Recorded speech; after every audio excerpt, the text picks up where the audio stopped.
Everybody, welcome to the Beehive. I'm your host, TheBee at LLC, and this is where we stack precious metals like it's pollen and nectar. Our pollen is silver and our nectar is gold, preserving our wealth as honey of old, and like ancient metals, we hold our own. And today I'm going to talk a little bit about an upcoming show I have going on here. This will be the second annual show in relation to Osmium. Last year we had the Osmium Institute Symposium, the first USA Osmium Symposium, and it was held here in Denver. And this year we're doing the follow-up to that, the second annual show in relation to Osmium. This year we're calling it, or I'm calling it, being this show is being put on by me, it's called the Mile High MMAS, which is an abbreviation for Mile High Music, Metals, and Art Symposium. And I will be having some guests from the Osmium Institute Germany over, as well as some stackers here on YouTube will be joining us. And there will be live music, live art. There will be someone painting to the live music. So, and there will be art set up to purchase. There will be metals tables for you to purchase. And there will be live music. And of course, there will be food, catering, and drink. There will be alcohol served if you are above 21. So there should be something for everyone here at this show, and it should be a lot of fun. And so I'm just hopping up to let you guys know about it. I have Tiger Stacker with me here today. You say hello, Tiger. Hey, everyone. You said MOS. Can I put a suggestion in there? Of course. That's an acronym. Okay. It's music, metal, and art, but you didn't have a reason for the S. So if I can make it, can we put stripes in as the S? Of course. You can indeed fill in the stripes. And yeah, I have, right now I have it listed as Mile High MMAS, Music, Metals, and Art Symposium /show, because I'm having trouble deciding on which I want to call it. So right now it's both. But, you know, beings, there will be some ancient art, and of course my ancient coins are ancient Greek coins. And the symposium is actually a word that harkens back to the Greek culture. Its origins is in the ancient Greek culture.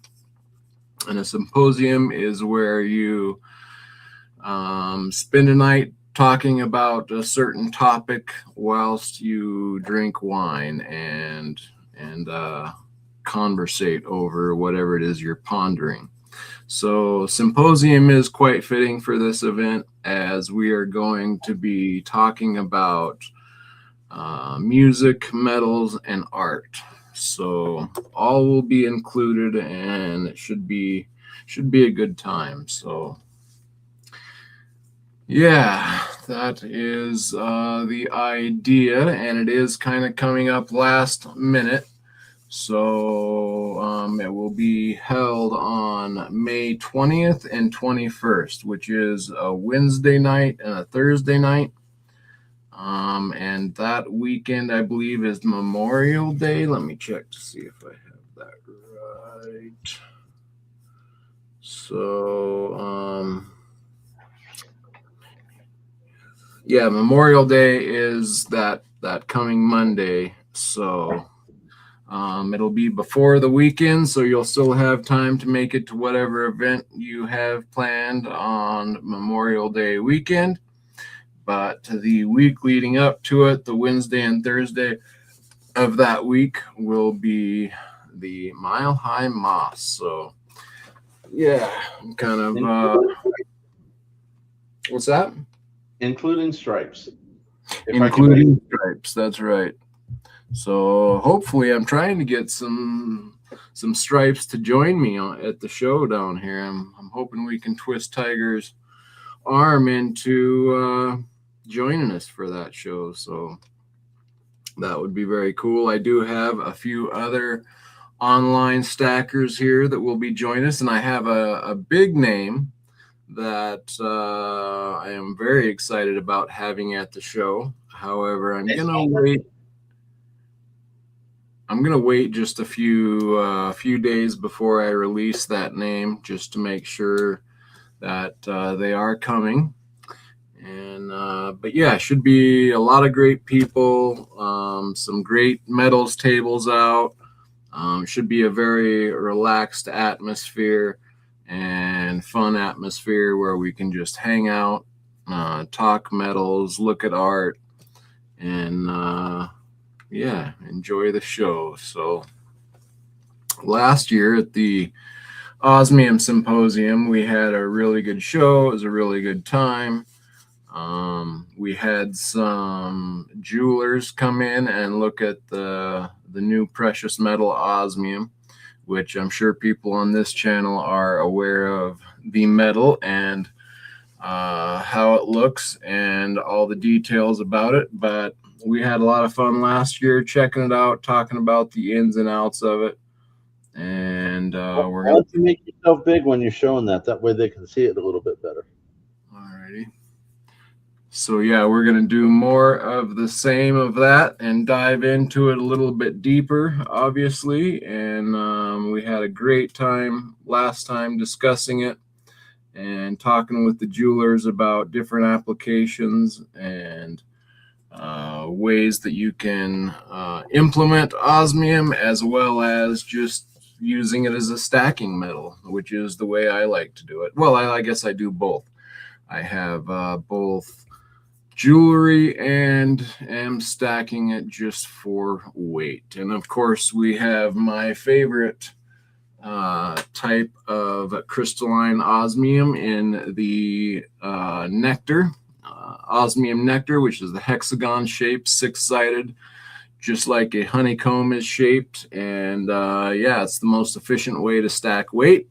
And being that's the case, I have worked with the Osmium Institute to get it at the most highly discounted rate possible with the crystalline osmium. It's like buying into a bullion form. There's no markups. There's no cut costs involved with it. So you're getting it at the very lowest rate you can.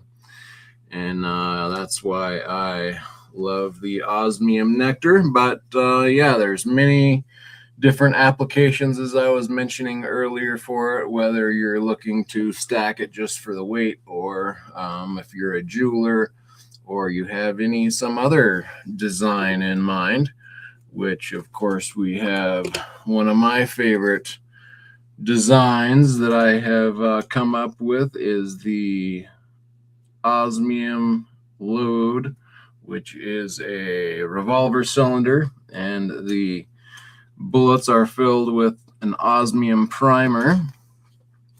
So yeah, lots of different ideas that can be incorporated with osmium, and let alone the rest of what will be there. We'll have gold, silver, copper, possibly there may Ian with arc silver gold osmium, I'm hoping will be there, and he may even have some rhenium on hand. So I'm also hoping to get Space Miner there as well, and he has, of course, some unique metals as well. So there's not only going to be osmium, silver, gold, copper, rhenium, and some other fun metals as well. So should be a great time to hang out, talk metals, art, listen to music, and have a good time. So that is the plan. So I have, scrolling down at the bottom of my screen is the information. It will be held here in Denver, and actually it will be in Arvada, which is a suburb of Denver. And and it will be held at the Mile High DJ Event Center. So there is a Mile High DJ shop here in Denver that caters to the DJs, and they have an event center attached to their DJ shop with all of their DJ equipment, and it's a nice little area, and I have that rented, so you can look up Mile High DJ, and that address is scrolling down below my screen, along with some other information, the dates and the times. So yeah, it should be a good time. You can also just jump on your browser and type in Mile High DJ Effect. I'll do that, and I'll share my screen here. Mile High DJ, and that should pull it up.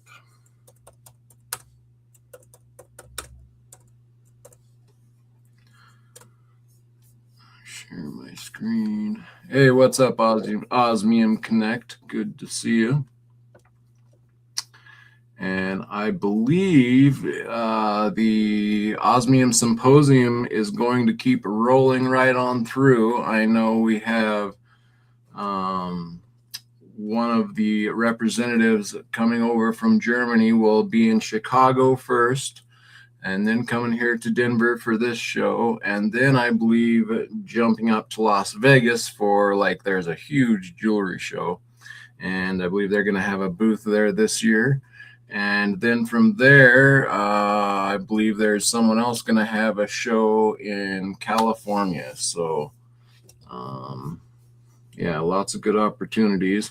If anyone is in the Mile High area and interested in metals, art, music, Osmium, definitely come check out my show here. And if you're closer to California or Nevada, let us know. You can just send me an email at longlivecoins@gmail.com. That's scrolling down below my screen as well, with any inquiries on such things. And I will get back to you with your questions, hopefully answered. Okay, so share screen.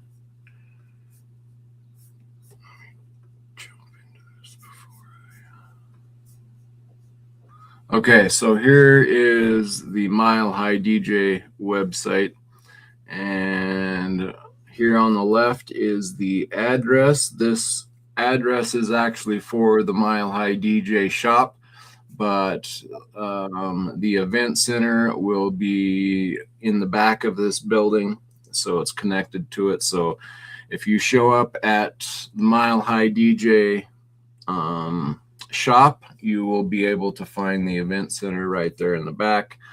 Great area, plenty of parking right off of kind of a main road here, Wadsworth, which is kind of a main road on the west side of town that runs north and south. So a good area, plenty of good parking, which is really nice, and a really nice floor and couple of rooms that this will be housed in. So looking forward to it, excited about it. So I hope you all can join me for it.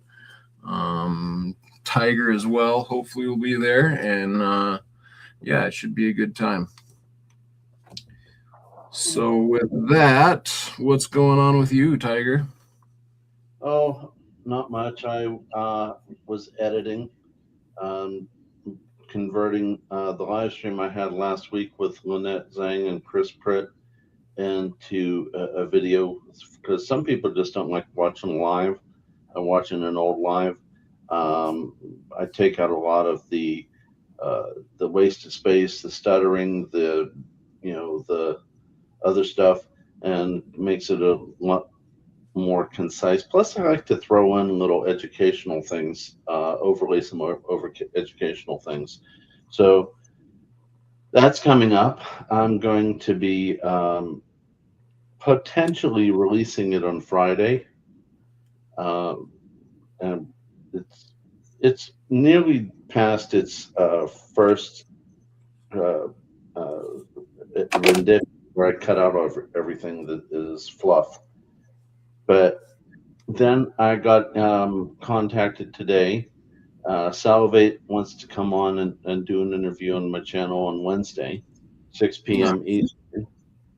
So I cool. got to make sure I have a nice big cup of coffee to slurp with him.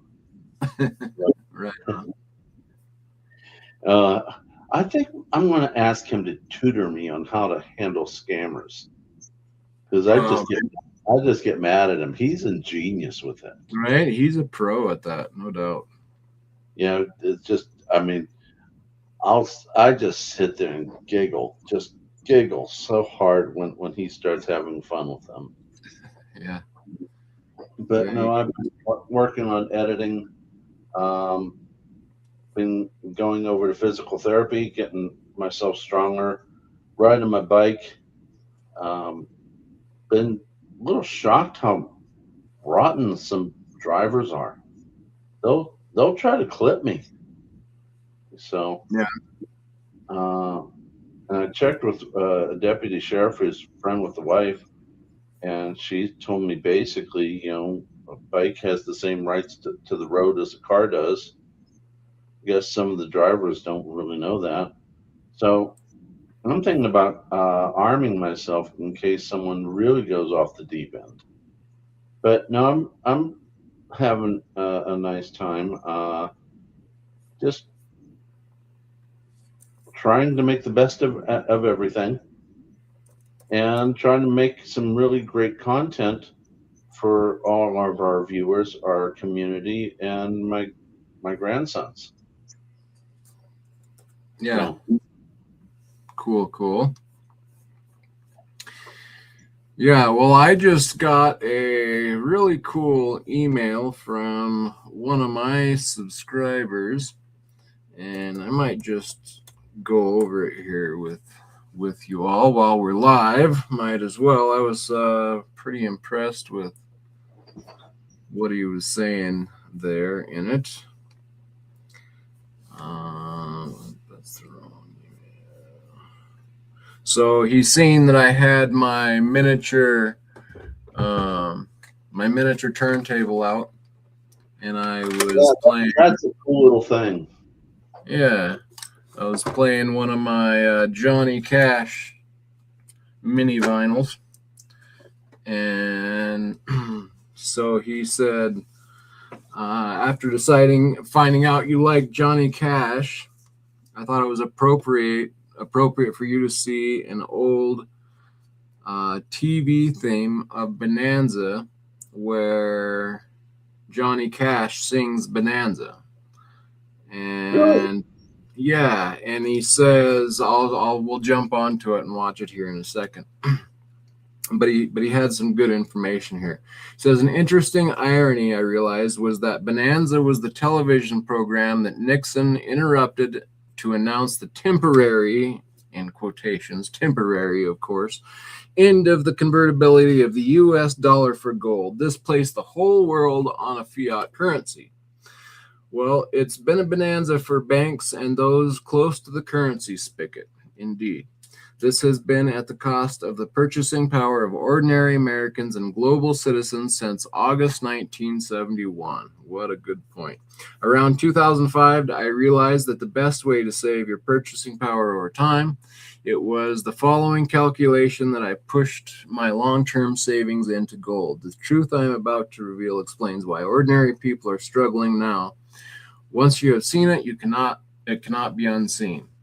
In 1971, according to the U.S. government census statistics, the median household income was $10,285. Gold was set at $35 an ounce. This means the median family earned the equivalent of 293.86 ounces of gold in 1971. Today's gold price of $4,795.25 means that 293 ounces of gold is worth $14,009,112.59 if I'm getting that number right, in fiat currency, the devastating loss of purchasing power. You could live extremely well in the most expensive areas of any city in the United States on that purchasing power. The massive increase in economic productivity over the last 55 years has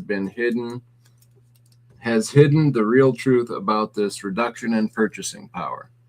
In spite of all this, you and I and all the other serious stackers are and will continue to experience a bonanza, the return of our God-given purchasing power. Blessings to you and your family, B.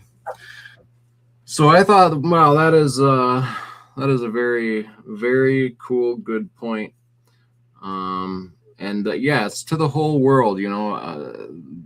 That's the other interesting thing is, you know, the whole world signed on to our gold standard dollar. And then when we temporarily closed the gold window, that put the whole world, you know, on this fiat system. And I suppose that helped buffer it a little bit as well, too.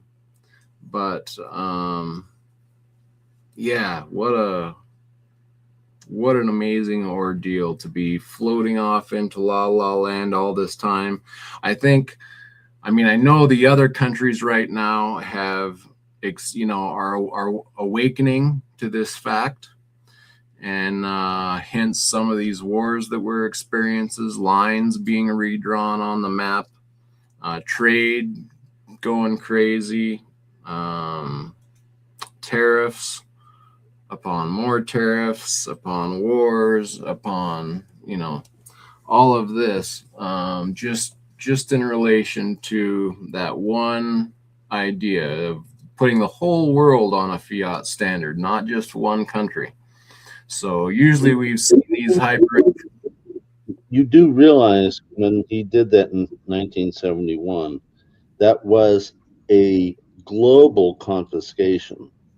He wasn't confiscating it from the people because the Roosevelt Executive Order 6102 was still in effect. But what he did do was he confiscated the other government's gold that trusted us to keep it for them. And he, you know, basically said, no, you're going to get this paper. You're not going to get your gold back that you sent here so many years ago. Yes.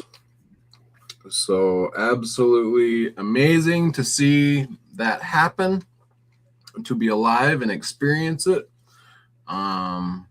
And the fact that it's not just one nation this time, it put the whole world on this false fiat system and has been indebting everybody into it. And I think, you know, there may have even been some consideration of, well, maybe we'll be able to keep honest books and not print, you know, crazy amounts of money to end up in a hyperinflation. So I kind of wonder if some of these other countries thought, and that's probably why I said temporary as well, right? To get that word temporary, I think, comes from the same cookie jar that the word sticky inflation came from. Yeah, and 2 weeks to flatten the curve and all of this. I'm from the government. I'm here to help. Yeah, exactly. So yeah, I want to show this. Let's watch this Johnny Cash singing Bonanza. And I think that is true and interesting that it was I've heard that before, that Bonanza was what was playing when the president interrupted and closed the gold window. So I thought that was kind of appropriate. Okay, so I'm going to share my screen and go to this Bonanza thing here. Yes, that's the second time we've done a sort of a theme song on a TV show. Yes, we had the Rebel, now we got Bonanza. That's wonderful. How about singing it for the folks? I sure will. Johnny Cash.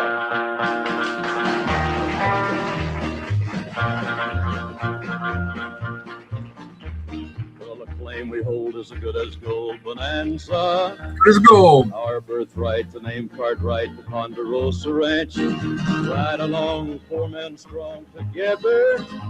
We here belong and standing strong. Wrong ain't got a chance. Day by day, work or play, ready side by side. Hello, friend, come on in. The gate is open wide. Bound to be a fighting free bonanza. Singing pines at the boundary lines for the Ponderosa Ranch.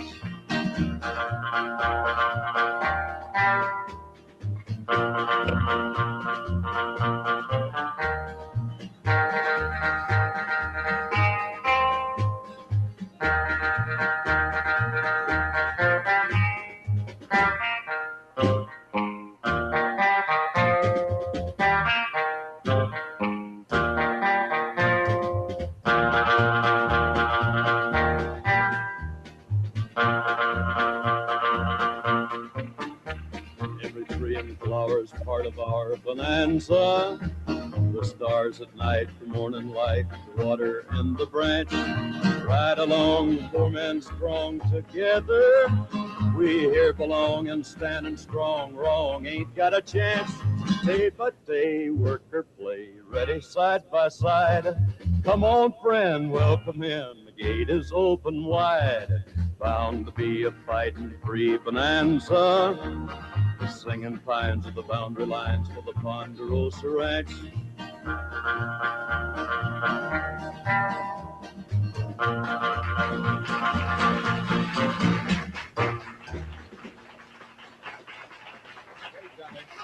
Just great. Johnny Cash.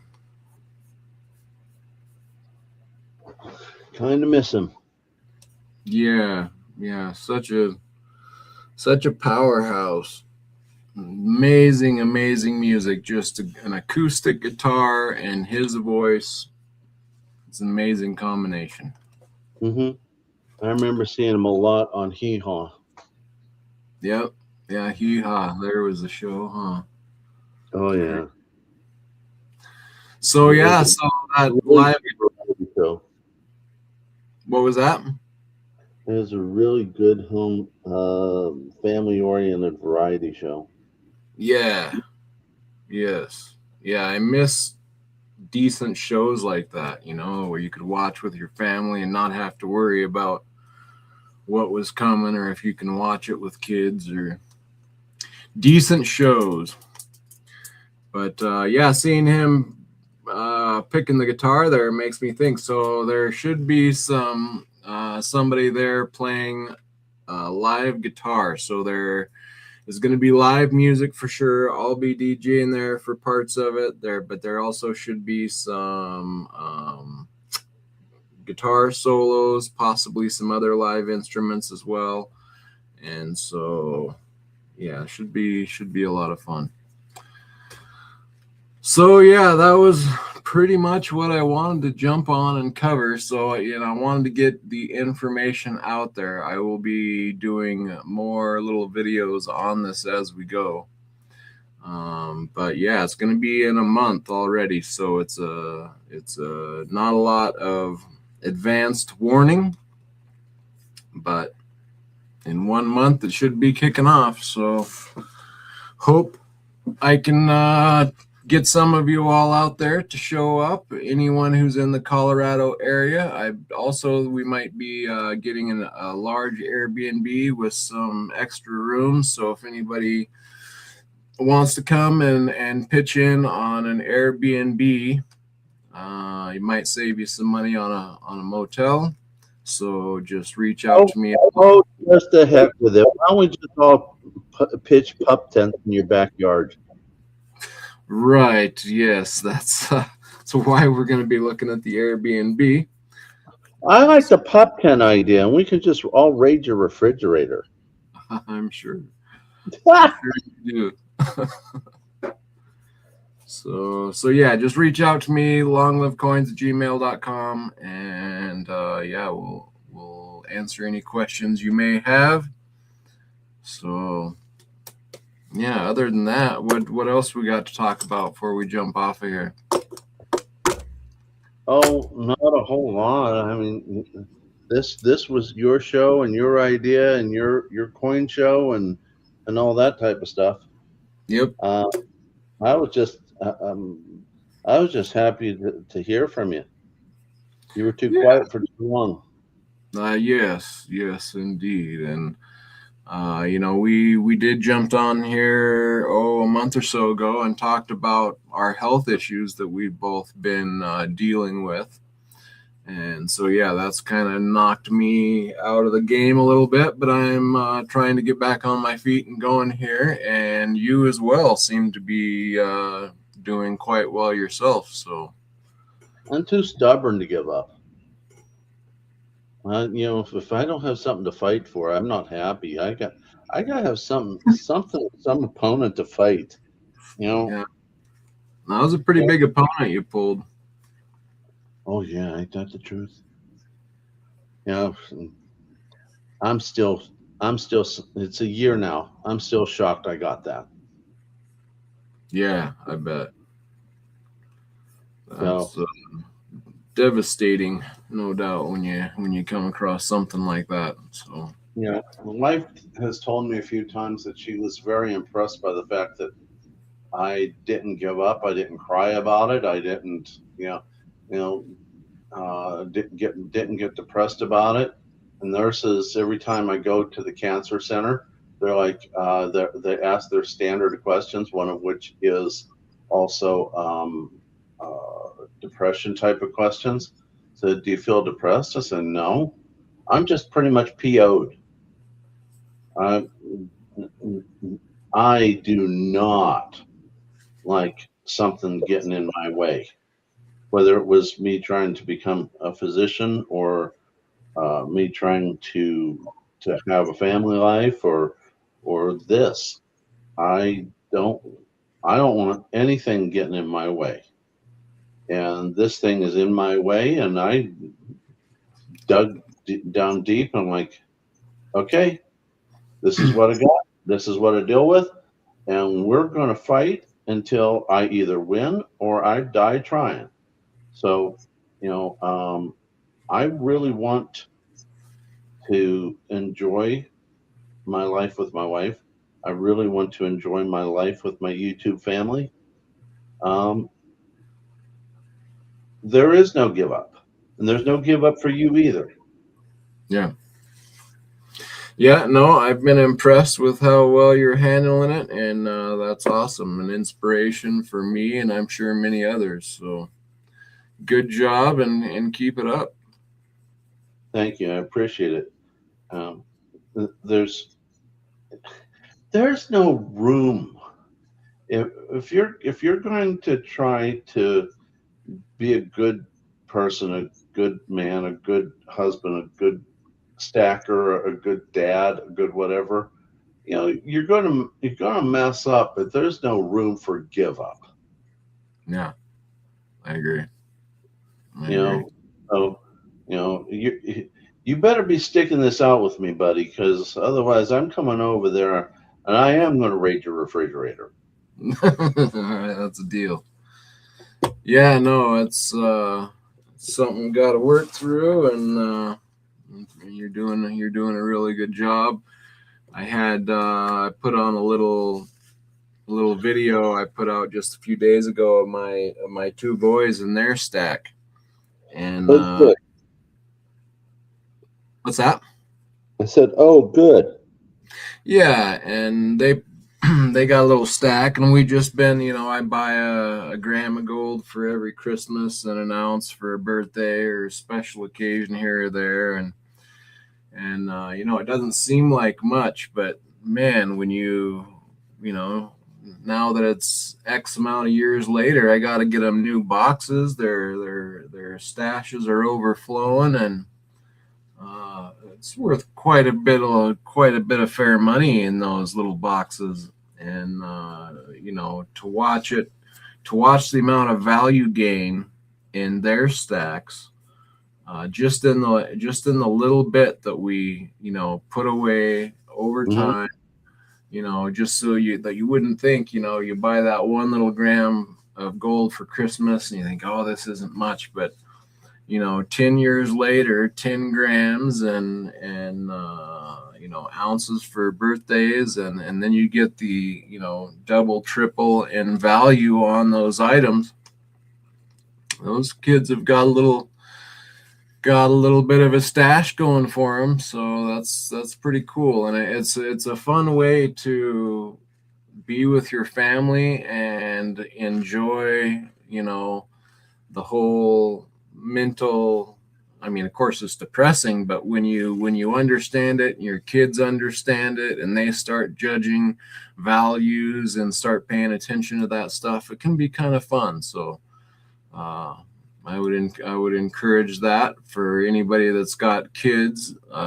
Just slow but sure, little bits here and there, and it'll add up. So It does, and maybe depending whatever ages they are, if you get them involved in computer spreadsheets, so when they add in the new values of spot, I know there's obviously going to be premiums later on, but you can get the value of spot.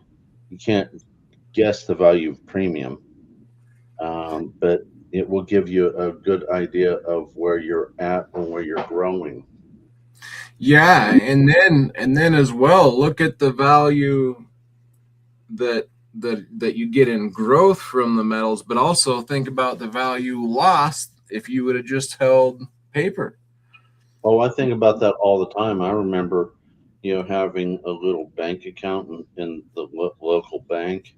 I think about having a little piggy bank as a kid, and how fast that money went bye-bye, Yep. especially when I was in my first year in college. It's just, I've said this loads of times on YouTube. I was a horrible saver. I didn't understand the value of a dollar, and I was too. it wasn't something that was taught. So and I've chased so many things that are pretty, and most things that are pretty cost you money. Pretty cars, pretty motorcycles, pretty girls, especially And the pretty girls. And they all deteriorate so fast, especially those. Especially the pretty girls. So,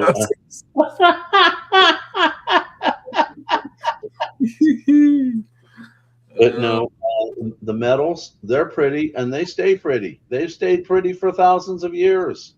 Yeah. Well, that's interesting because what you're talking about, because I was the same way, and I was horrible with money. I couldn't save.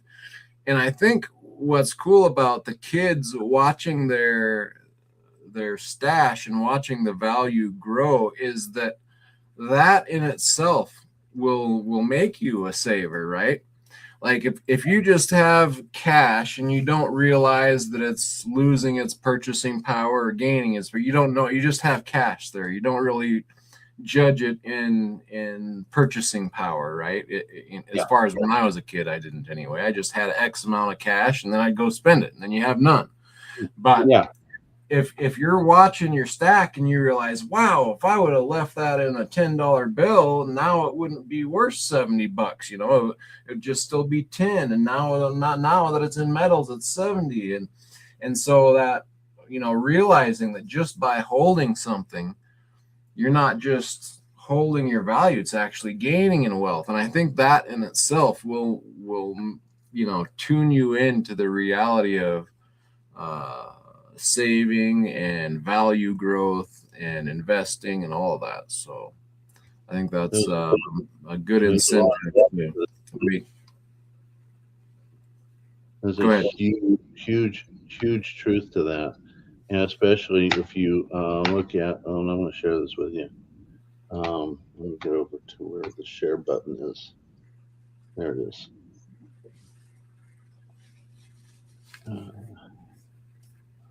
See here, I want to go to this one. And if you bring that up, hold on, I got to bring it back up here again because it disappeared on me. Stupid damn thing.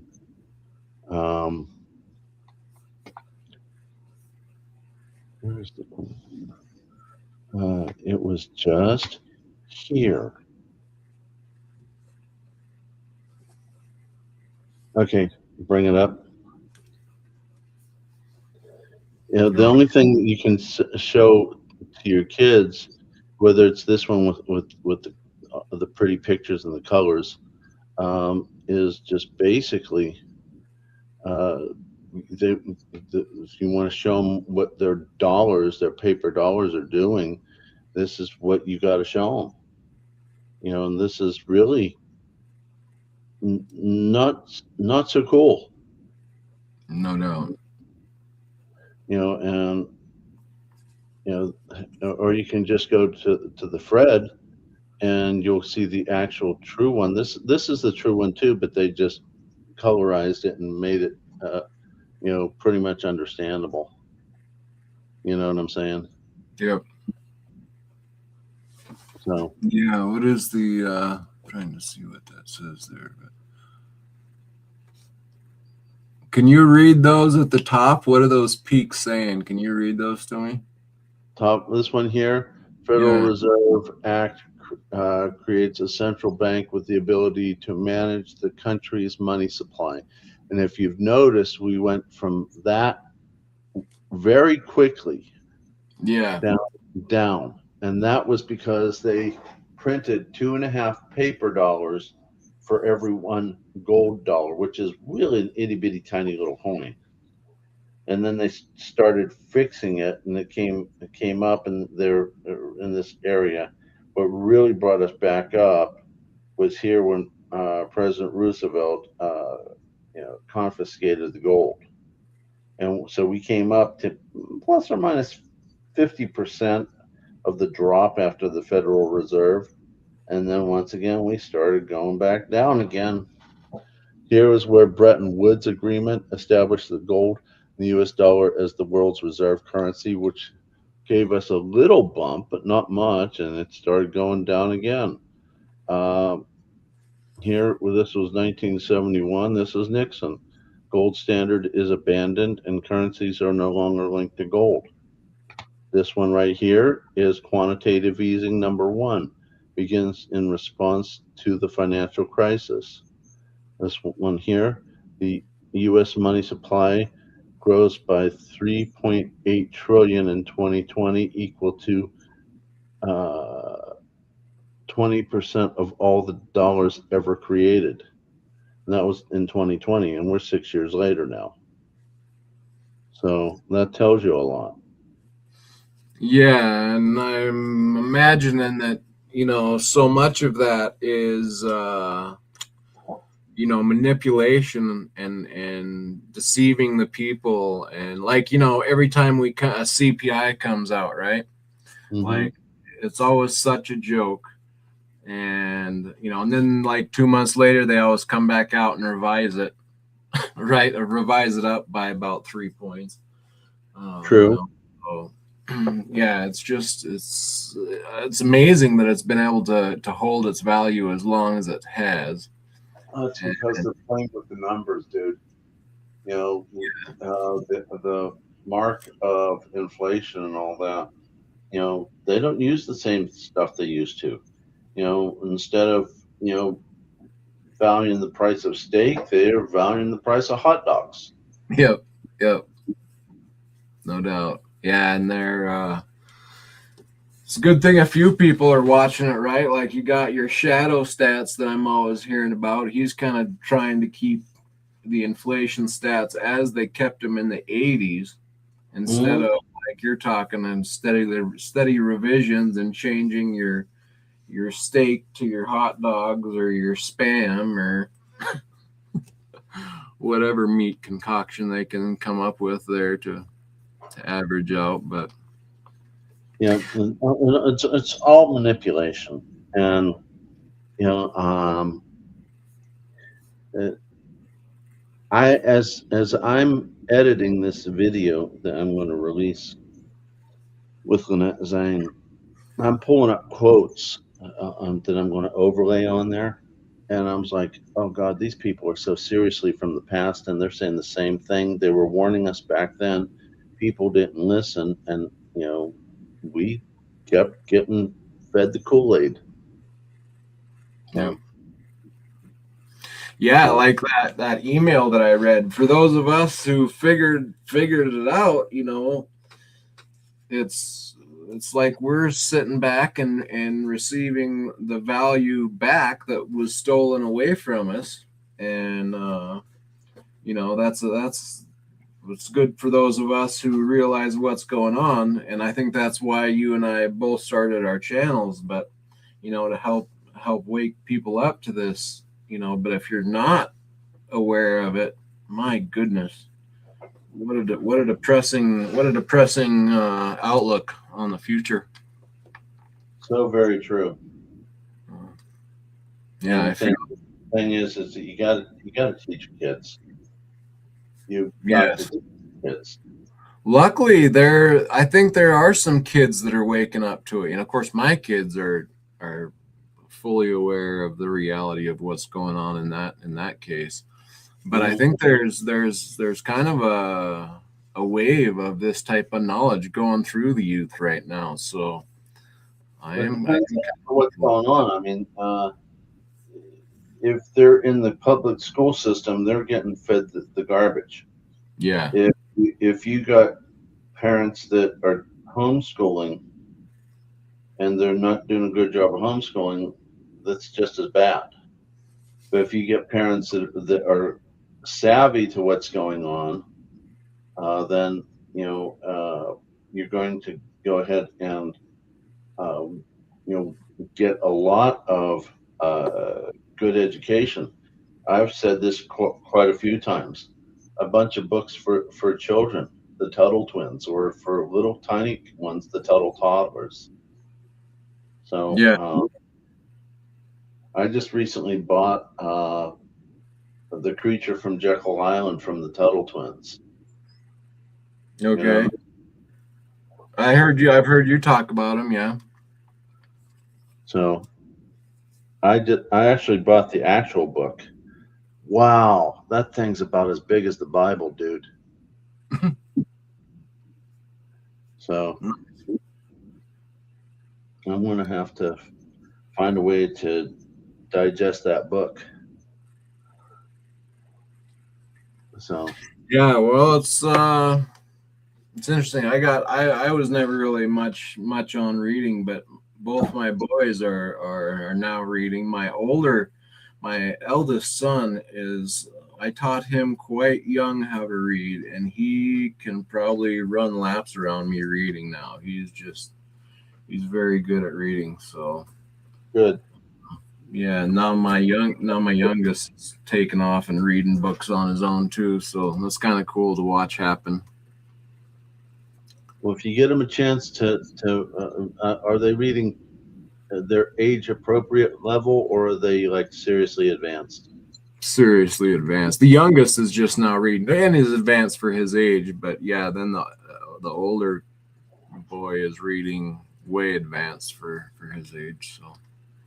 Well, you might want to look into getting them something like, you know, The Creature from Jekyll Island, the real one. That's a big one. Yeah, that's a big one. But that's like 600 pages worth of pages.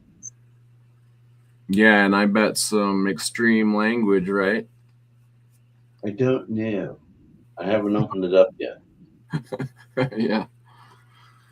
Yeah, that's a big book. I haven't read it either, but I've seen it, and it's quite a job to sit down and read that. It looks like. But my son likes to, and he gets big books and reads through them, and so impressive. And he's like a computer genius, which is nice. So it's kind of hard to read something when you're busy doing content, editing content, you know, trying to come up with something new, that type of stuff. For sure. I've been very blessed, very, very blessed over this year that, you know, I've had a year's worth of knowing Lynette Zhang, as she's come on my show quite a few times. Yeah, that's awesome. And attorney Chris Pritt, who is running for West Virginia State Senate, who's going to be presenting sound money legislation when he wins. Not if he wins, when he wins. Daniel Diaz, Rod Citizens King, for some money. Dave- Yeah. David Morgan. Oh gosh, who else have I had on the channel? You know, some really big names. I'm I'm looking forward to getting Eric Young, who is a fellow who lives and breathes out in China, who is seeing the gold and silver reality that's happening out there. Is that the King Kong? Yeah, King Kong 9888. Yep. I've been trying to get to know him so that I can get him on the channel. So, you know, and get some of these. Oh, Jesse Day from Commodity Culture. Yep. I really like watching Jesse Day's stuff. I like watching all of it, but I really like watching Jesse Day's stuff. Yeah. He brings up some very he'll bring up stuff on geopolitics and how it's affecting finance, whether it's gold, silver. He's big into uranium. The guy is a genius with uranium. Yep. So, Yeah, it's he put out a good Osmium documentary too. yeah. Well, I don't think he wouldn't, because he would learn a lot from Ian, who is his major sponsor. Yeah. Yep. Good information coming out of that channel for sure. So that type of thing. So I've been busy, even though I'm home.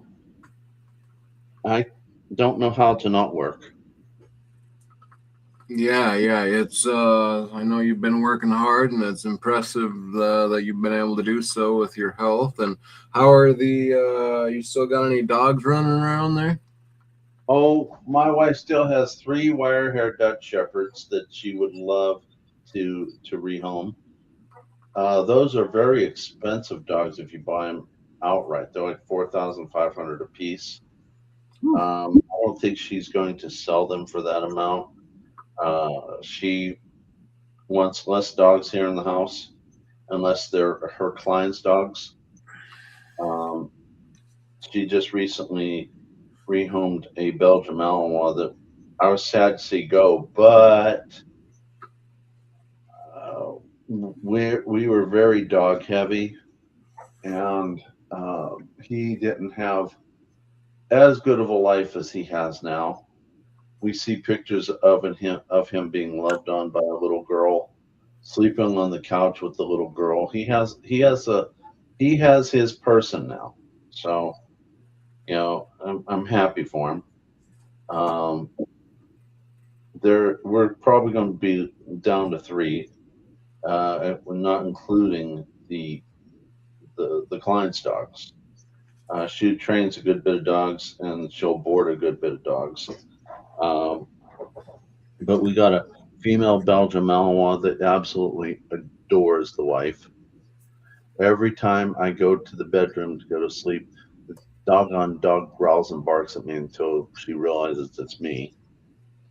A Rottweiler female who prefers me, and she'll hop on the bed and curl up next to me, keep me warm. And then we got a big black Russian Terrier. He's a sweet dog. He's a good dog, and he's a big boy. Yeah, very big boy. Black Russian Terriers are big dogs. So, you know, those are the 3 she wants to keep. Like I said, we got 3 3 wire-haired Dutch Shepherds, 2 females and 1 male.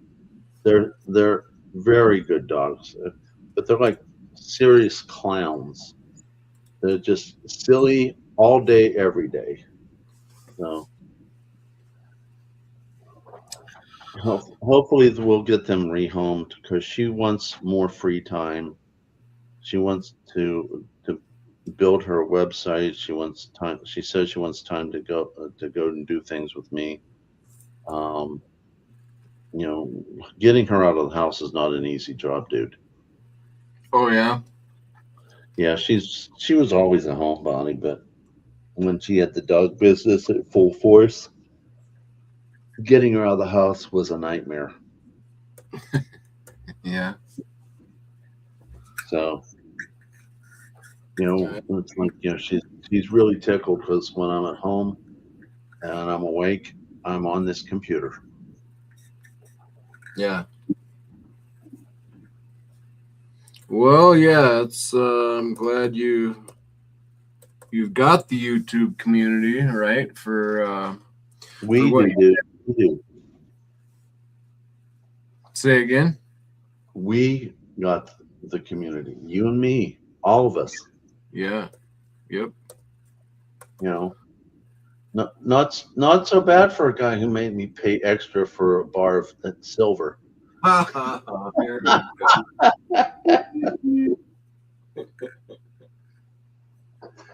Every time I look at that, because I put a sticker on everything that I buy. Every time I look at that sticker and the price, I looked at it like, that's how I started being friends with LLC. He made me pay extra. Oh man, that's funny. Yeah, that's good. So yeah, all right. Well, I think Gary is gone now. I was gonna have him pop up here. Nickelback. Is that But, Nickel's new name, Gary? No, he was in here earlier, so I'd like to get him back up on here and hear his story, see what happened. But yeah, well, that is pretty much what. Gary's not Nickel. What's that? Gary is not Nickel. Gary is not Nickel. Is that what you're telling me? I'm not saying anything along those lines. I don't wanna put something out there that's not supposed to be out there. So, Okay. but yeah, I'd like to talk to him and see what happened. Okay. So, but I think that is pretty much what I had to cover. So, Same here. it's it's already 12:30 here, so I can't imagine what time it is there for you. But 2:30. 2:30 in the morning. That's past closing time for your bars close at 2 a.m.? I don't know. I haven't been to a bar since I was single. Yeah. Well, I don't know if it's, because it used to be that like here bars would close at 2 a.m., but I guess that's not necessarily everywhere in the States. So I wouldn't know. I haven't been to a bar in a long, long time. Me either. If we want something, we either buy it and take it home, or we'll go to a restaurant and have some alcohol while we're eating. Yeah. Yeah, well, back in the day when I was DJing at different bars, I would, you'd always have to go till closing, and that was always interesting. Then your drive home, there's always some interesting drivers on the road at that time. But yeah, that's been quite a while for me since I've been out in that environment. Thankfully, luckily, both of us. People today are a little too crazy for my liking. Yeah, it's a different environment all the way around. I think actually the younger generation, like there's like those that are 18 now or so, 18 in that area and younger are like seem to be a little more level-headed, where those that are kind of that are probably like 25 to 30, when they were about 18 a few years ago, they were some crazies, man. There was a spell there where, well, through and after COVID, there was just a lot of craziness, and the mindset of that younger generation was kind of scary. They just kind of seemed like they didn't care about anything and nothing really lived for, and kind of scary. That whole entitlement mentality. Yeah, and it is scary because, you know, it's a different, you know, just what we were talking about, this, you know, this world that we're inheriting, and the younger people especially.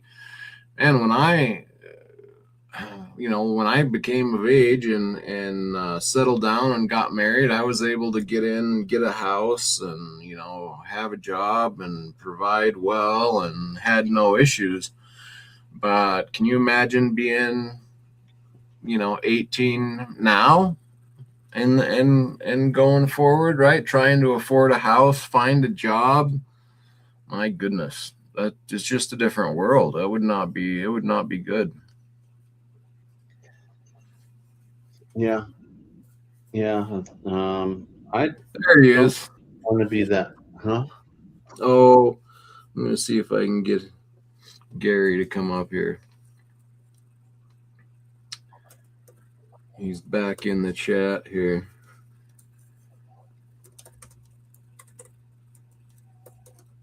Maybe I can hear what's happening with him. I've been wondering.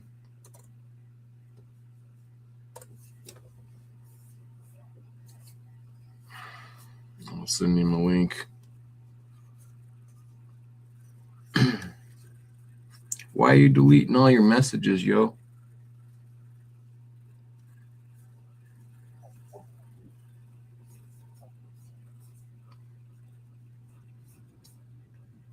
Yeah, so the younger generation, you know, I kind of feel for them. Like, you know, it would be a lot harder to try to be positive about, you know, your future.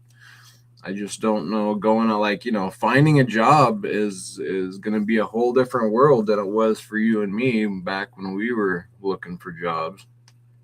Mm-hmm. And housing, my goodness, that would not be fun. True. Wouldn't want to be in that position. So I imagine they're going to use that as leverage to, you know, roll out this new digital ID system that I'm always complaining about coming down the road. Yeah.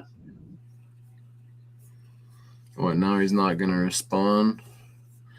When I'm streaming on two, you know, I got the horizontal and the vertical, and then I try to keep track of people in the chat. It makes it a little bit more frustrating. They jump around.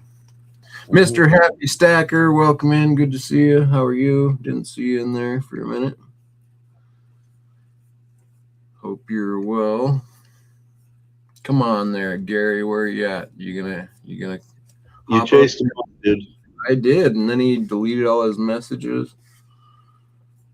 No link. Oh, well, I haven't sent it yet. I didn't know if you were there, man. Let me send you a link. It's coming. It's on its way. Hold tight. Here we go. Let me cha-cha.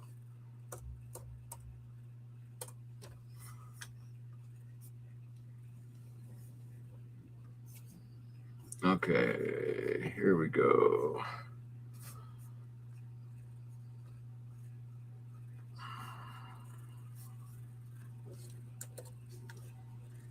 All right, there you go. Link sent. Hop on up here. I want to chat with you. It's been a minute. Being the minute.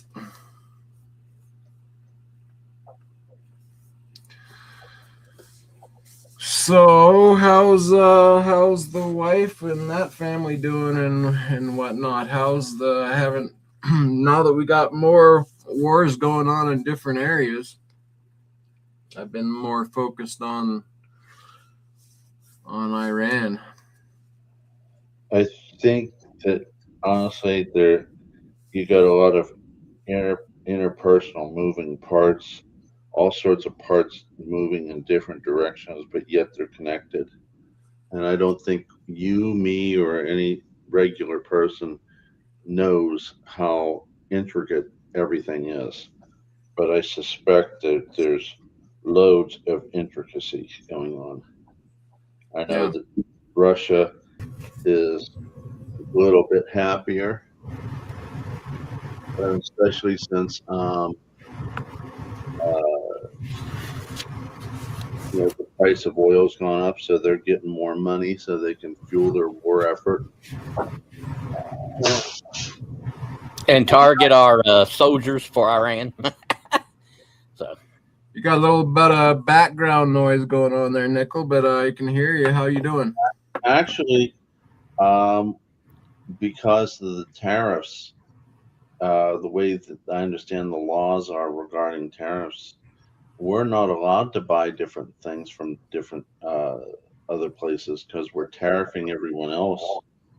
So, I don't see that happening right now. I can see other countries doing whatever they want to do, but we have to follow our own rules. And there's so many moving parts, and I see this as basically a 3D chess game. And if they came here trying to play checkers, whichever party, they're seriously outgunned. Not talking about guns per se, but they're playing the wrong game.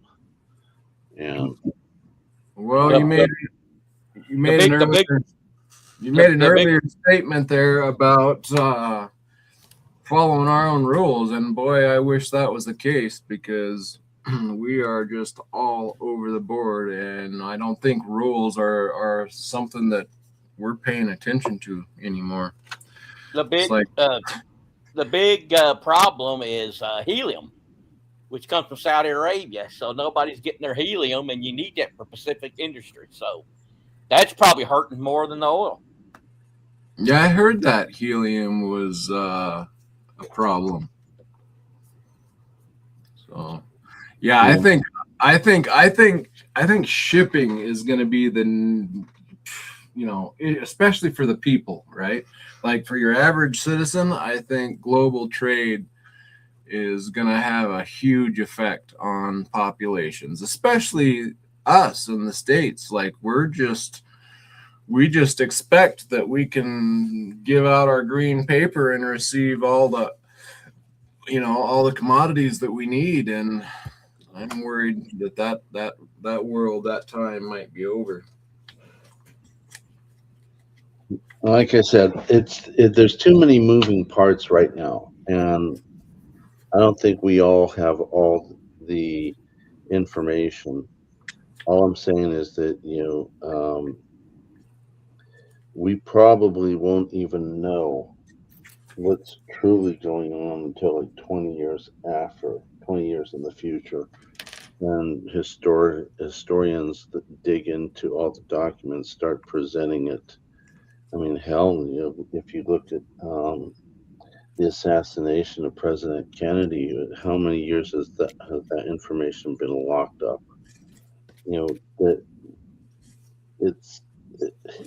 We don't find out stuff as citizens until much, much later. And that's just the way that, whether it's a security issue or someone's trying to cover up their own little skeletons in their closet, I don't know. But, we're definitely not privy to the inside information to have a really good idea how this game is being played out. So yeah, well, that's a very interesting thought process, because throughout our past history, we've always it's been done by letter or by sending delegates to different places, but now we have the internet, and we have quick moving information. So like I would fully agree with what you're saying, Tiger, on a historic scale. However, beings we're in the age that we're in now, I don't know that any of us would be able to know that, because that information might be revealed quite a bit faster now than it was before. It might be, or you got the other side of the component of it. You have all these cyber soldiers in every country, including ours. And their ability to lock down information, and you don't even know the information is out there to be locked down. I mean, the information can go quicker, but let's say that you got, like I called them before, cyber soldiers out there. They can pretty much cause all sorts of havoc with information flow or anything else that they want to do. We really don't know. I mean, honestly, I think we're more in the dark about things that can be going on than what they were, say, in the Civil War, or World War I, or even World War II. And there was propaganda back then. Now we see propaganda going all over the place, even in our own, just in our own country. But you got, sure. it was. Our country is really bad for propaganda. And I mean, I'm sure all of them are as well. But what I do find interesting now is that, like we got Trump, and I don't think it's actually Trump, but he'll tweet, like, oh, we're doing XYZ that would normally like take Congress and weeks of deliberation. And, Trump just like, oh, we're doing this. And it's like, the other countries are supposed, they look at that, they see that. Sometimes they may respond to it. Now, I don't think they are. Now that things are getting, he said so much crazy stuff, I think they're just like, they're not even going to watch those posts anymore. But it's very interesting to see, like, Trump make a post, and have it be like a declaration of war, or we're going to drop a bomb, or, and you see then Iran react to that. And like, never before has war been so publicized. And obviously it's mostly propaganda on, what we see on the internet or on mainstream news. That's more. Propaganda's been going on for a long time. If you look at the war between France and Russia during the Napoleon days, Napoleon let propaganda go out, wrong propaganda, that his army was small and weak. And so Napoleon sent a small battalion over a ridge to face the Russian enemy, and Russia got emboldened, chased them back over the ridge, and then found them facing the real army and got their butts handed to them. The Russian military has been teaching wartime propaganda ever since those days to this very day. And how do I know that? Well, I'm Slavic. I'm married to a Ukrainian woman. A lot of my friends that are Russian have confirmed it. My son, who is a Ukrainian, his godfather, his godfather's Ukrainian, was in the military. They all had to serve a certain period of time. They're all taught this basic information. If you look at it, what happened in Korea and even more so Vietnam, it was a propaganda war. It's been going on for a long time. The war of the words precede a kinetic war each and every time, and we don't know what the truth is. You know what I'm saying? Yeah. Well, speaking of Russians explaining their propaganda and methods of manipulation of the mind, this full interview with Yuri Bezmenov, The 4 Stages of Ideological Subversion, 1984. I would have been just born, not much before this. And Yuri Bezmenov here lays out what has happened to the United States to a T. And he's like, first they're going to do this, then they're going to do this, then you're going to do this. And by then, you know, you guys can easily follow this. And now if you rewatch this today, it's just like your jaw will hit the floor. You'll be like, oh my goodness, I can't believe, you know, it's like it was all planned to a T, like they followed his regiment, you know. So well, he was just probably one of many who have fine-tuned things that were produced in the Communist Manifesto. I mean, you know, I don't know this guy, but to be honest with you, he's Russian KGB now. I mean, he's defected, so he defected to come over to the States, but he was warning. He's like, this is what they're going to do to subvert any country. He says, this is how you subvert them. You start with this and that, and pretty soon you become a communist country. And so that's what he was warning about, is how they would make America a communist country. And my goodness, was he dead on. So you were born in 1982? Fairly close to that. I'm not going to say exact date, but pretty close. Well, it only leaves 80, 81 probably. Mm-hmm. All right. well, on the video, you have gray hair.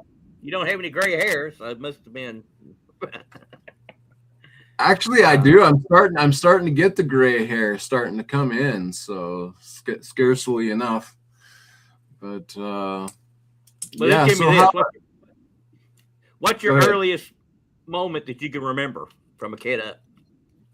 Oh man, I mean, you know, I have little flashes of memory, but I mean, I don't know if you're like, my first memory is of this little toy car with a little green, a hint of green in the plastic windows. I don't think it was supposed to be there, but it was kind of like a tint that, you know, just because of the color of the plastic that it was made from. But it was weird. Like, that's one of my first memories is of this little toy plastic car that I got as a present. And then I can remember in that same building, because we went out of state, long trip, and I ended up getting this little toy car at the place we stopped at. And that night we slept at their house, and there's a window, and outside the window was a stoplight that was blinking. And that's like one of my first memories. But I have no idea to tie that to a year or when. So I don't know exactly what type of first memory you're looking for, but mine was the fake moon landing. Yeah. That's With another topic. That was, you're serious though? That was one of your first memories? Yeah.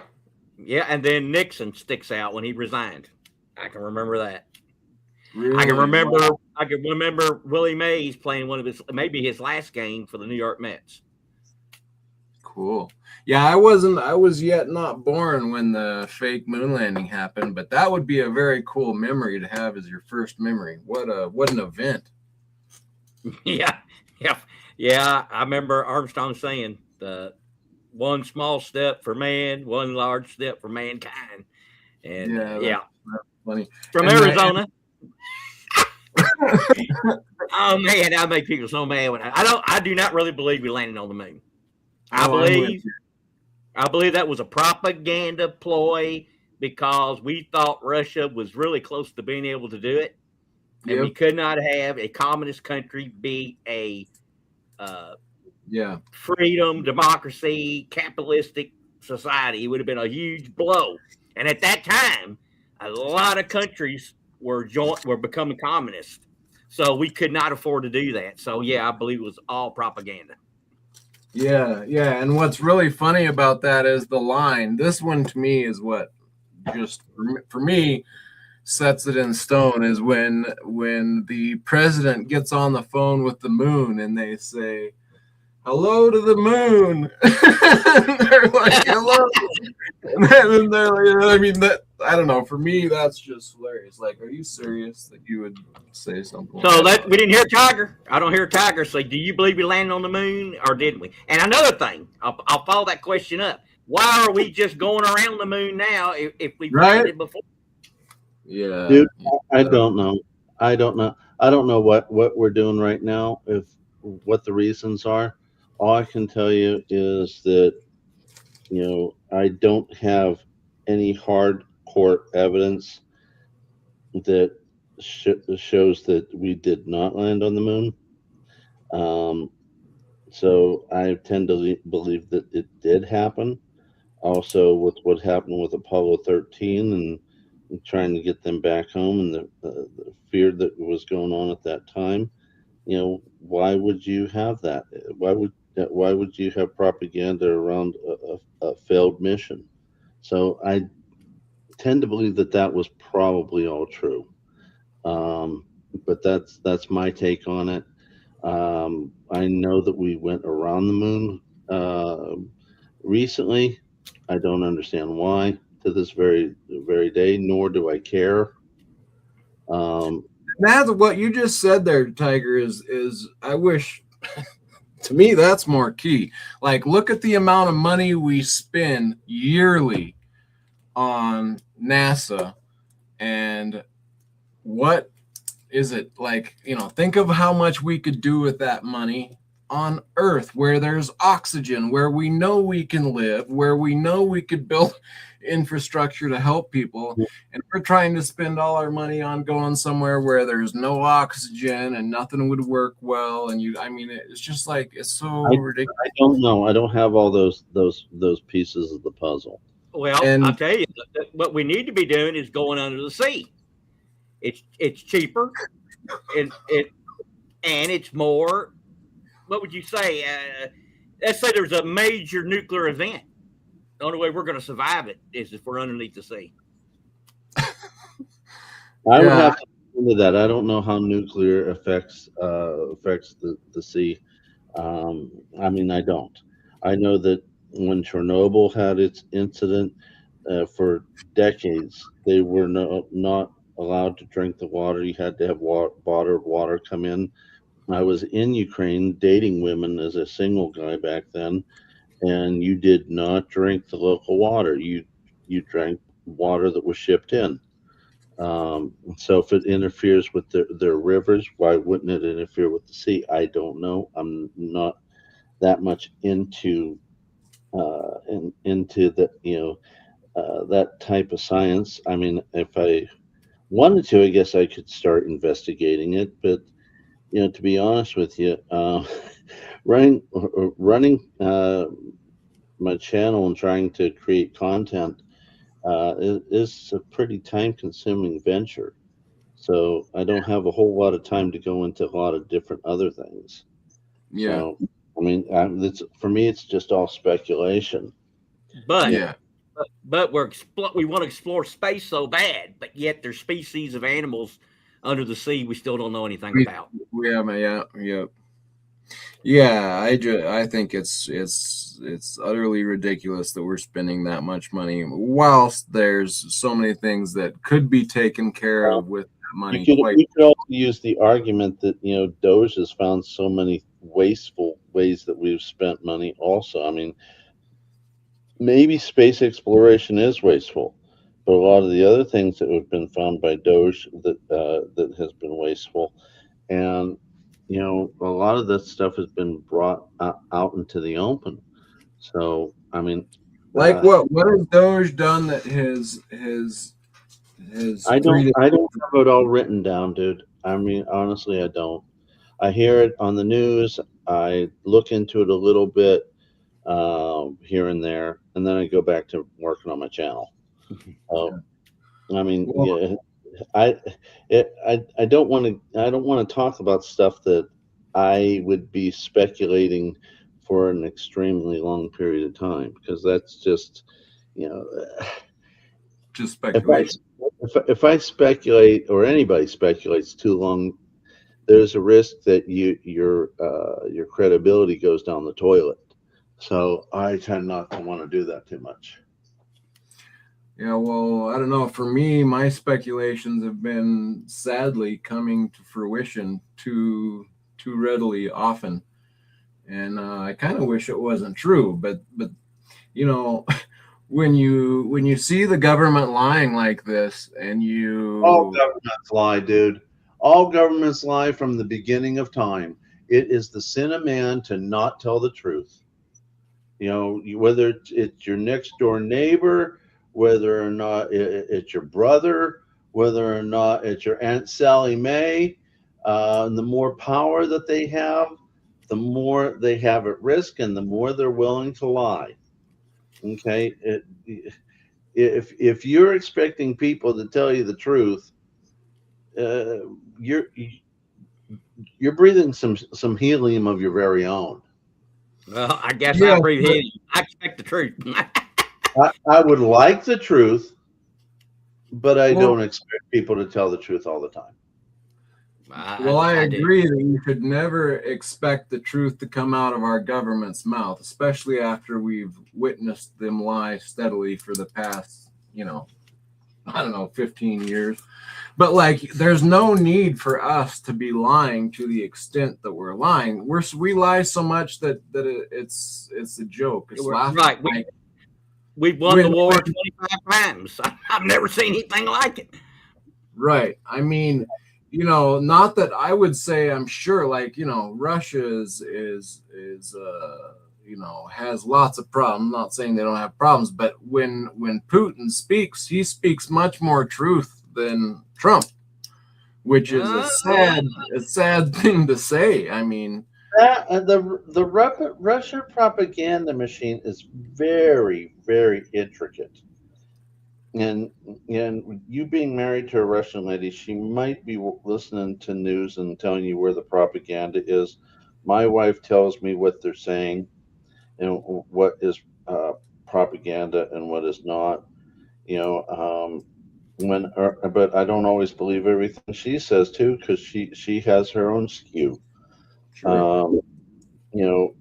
Early on when Trump was running for office the second time and in office the second time, they would refer to him as Trump-off, which, and you being married to a Russian lady, you know that the language is built on suffixes. And for instance, if I use the suffix on my wife's name, Nushka, that means that I love her very much. Okay. Or let's say I want a glass of cold water, which I had to be corrected when I was in Ukraine. I'd say "Я хочу холодной вода," and they looked at me, and my friend taught me the correct, not the pronunciation. What's the right word I'm looking for? The correct grammar. Yeah, "Я хочу холодную воду." Okay. So, when they called Trump-off, that meant that they loved him. They thought he was in Putin's back pocket, that Putin had complete control over him. I didn't completely believe that.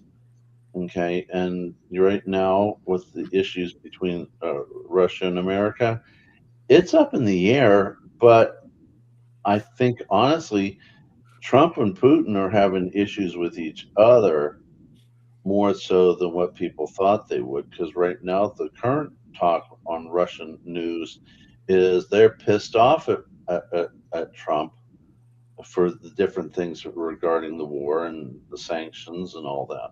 So, I mean, politics is a strange thing. You got to be really, really good at reading people. In fact, I'm working on my video right now between Lynette Zhang and Chris Pritt. Chris is running for West Virginia State Senate, and as he's talking about different people talking different ways, I was like, oh my God, you got to be a walking lie detector just to get through it all. And that's just the nature of the beast. Well, that's my point, is that our government is so corrupt that it's beyond. All governments are corrupt. Yeah, but but not to the ridiculous point that we're at now. Like, you look at Ron Paul. there's a guy who is in the government, involved, understands more about the ins and outs of legislation, politics, worldwide communication. Mm-hmm. And, you know, I voted for him twice. I voted for him, but I'll tell you, you know what his problem was? You want to be honest? Reason he wasn't electable is because he's kind of short. He's looked at as kind of weak. His voice is not strong. Let's face it. He's got a wimpy voice, but what he says is 100% correct. But he would be hard to get elected. People want to elect a 6-foot guy. They do. I mean, it's just unfortunate, but they do. Yeah, well, yeah, no, and that's just kind of my point. Like, you got Ron Paul, you got maybe Thomas Massey, a few people who are willing to go against the establishment, you know, line of speaking, and they stick out so much like a sore thumb right now in our you know, government, whatever you want to call them, that, you know, that's embarrassing. I mean, you know, when well, his opponent did not show up for his debate. Did you hear that, Massey? So he's right here. He's basically my area. So, but Kentucky across the river. So he is very well liked here, by the way, and so is Rand Paul. They're both they're going to win. Because I like Ron Paul more than Rand Paul. Rand Paul is a privacy advocate. He thinks that you should they should look at your emails or anything you have that's your private property, unless they have the paperwork and a reason to look at it. So I do like him for that. He's good. Sure, at that. Yeah. No, I'm not doing so this Trump candidate, they got commercials on her all the time. He's pushing this guy. He didn't even show up to debate Massey. So I mean, it ain't looking good. As a matter of fact, if I was a Republican right now, I would be telling Trump, do not come here. I want to win. And if you come, I'm going to surely lose. I mean, it's going to be a massacre. It's going to be a blue wave massacre this November. I'm telling you now. It's going to be. Yeah, well, for me, that's to me, and I know both of you guys are probably sitting on the other side of the fence for me on this, but for me, the whole left-right paradigm, the left's going to win this year, the right's going to win this year, as if like this thing is something that we should keep going. I think that should be we should do anything except for one of those because, you know, this is it's so ridiculous. But, you know, most of the electorate is independent now. It's about 40%. Is it? Yeah. Well, I mean, something needs to change there, or basically everything needs to change there. I mean, you know, we're so far from what we started off that made this country great. We're just not what we used to be anymore. And for me, I think we need to go backwards instead of forwards. Like we need to go back to the basics. Let me ask you this. If we had another 911, would the country even come together over it? Well, speaking of false things, there's one. Well, the first thing for me that, you know, a lot of people think that 911 was, you know, some people in a cave over in Afghanistan. Hey guys, before you go on, what? Tiger's like, I'm signing out. What's that? I said, Tiger's like, I'm signing out. That's about the truth. My headache that I had before we got started, it's getting a little worse. Getting worse now. Yeah. I'm sorry. Yeah, I'm gonna lay down here a little bit. I'm gonna get the Rottweiler and have her cuddle up with me. Hopefully, that'll, you know, the dark room, the medicine, and a little bit of doggy love might help me get a little bit better. So I'm gonna sign up, but you know, I love being here. Thanks, guys. Tiger, I really appreciate you coming on, and I hope you feel better. And you know, I hope the talking politics and doesn't you know, offend you in any way. I like to on the politics thing. I'll speculate up to a certain point. I don't like to speculate more than what I think I can talk accurately. It's it's just consider it years and years of being in medicine and having to deal with the politics of medicine. Oh, I'm You sure. you say something slightly out of line, next thing you know, you got a hospital administrator, nurse, a patient, all of the above coming down on you like a ton of bricks. After a while, you start weighing your words a whole lot more so you don't have to deal with stuff. So, I mean, No, and, totally understandable. you know, when I was young, I got myself in a lot of trouble by speaking my mind. And as I got older, I learned how to weigh my words before they came out of my mouth. That's quite commendable, Tiger. It kept me out of a lot of trouble. All right. Well, thanks so much for I'm not joking you. I No, can't tell you, as I got older, the amount of trouble that I scooted around. I'm not joking you. One of these days, I'll share some of my war stories with you. And that's the secret to a successful marriage too. Let me put it this way. I fell in love with my wife hard and fast. I knew that's the type of person I was. I had an engagement ring in my luggage for years, and I knew that when I met the right girl, it was coming out. So I dated a lot of not good girls, and I was waiting for a family girl, a daddy's girl, and if I could find myself a daddy's girl, I'm going for it. She is a good family girl. She's a good daddy's girl. She loves her family deeply. When I saw that and I saw how she interacted with her dad, I went from falling in love with her to falling in love with her hard. And on our 4th date, I proposed. 6 days later, we got married in a church in Ukraine, which isn't legal in her country. So I filled up paperwork for a fiance visa, which was half the price and half the time to get it processed. Her family thought, wasn't sure that it was for real. I went back to Ukraine. We had another non-legal ceremony for the family to be involved in and feel like that they actually saw that it was for real. And then when I got her here to America, we actually had the legal ceremony here. So actually, I married her 3 times in 1 year. So I tease her sometimes. I call her my 2nd, 3rd, and 4th wife. Sometimes I'll tell her I married her once for God the Father, once for God the Son, and once for God the Holy Spirit. So, and to be honest with you, I'm not perfect. I made tons and tons of mistakes, and some mistakes are big ones. So basically, she loved me enough to tolerate me through my stupidity. And as I reflect on my life and realize how much of an idiot I was and how lucky I was to still have her in my life, I actually love her more and more than what I did when I was a younger fella. Yeah, that's awesome, man.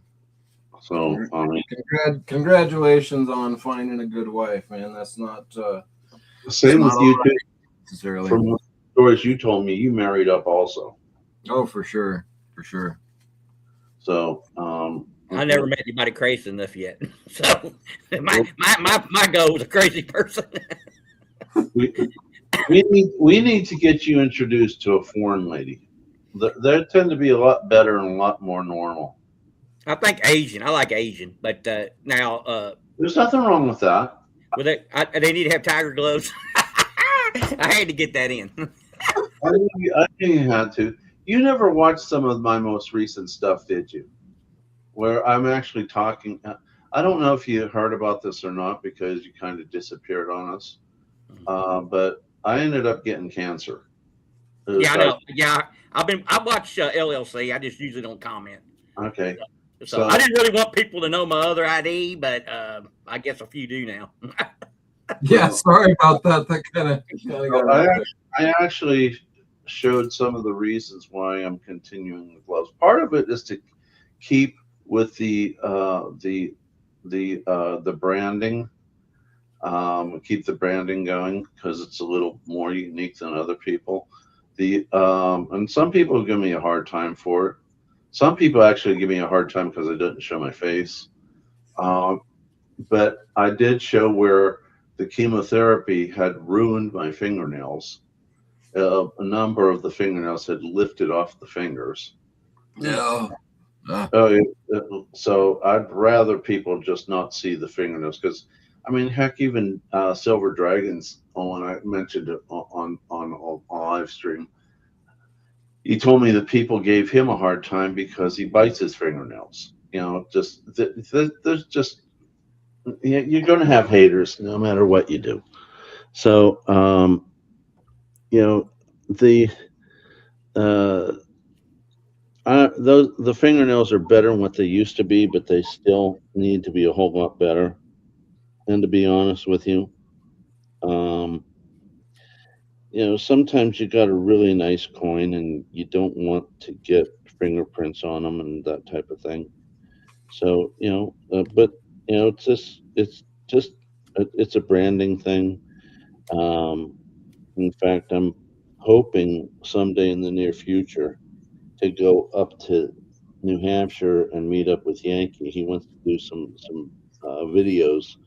So, you know, I'm like, okay, how do we do the stripes? How do we keep my face from being shown? You know, that type of stuff. And you know, how do we you know, have the banter that he and I do? Because I love teasing him. Oh my God, it's like candy to me. I Yeah, love well, teasing.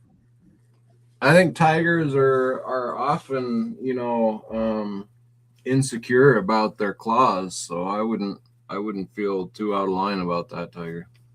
Yeah, I understand.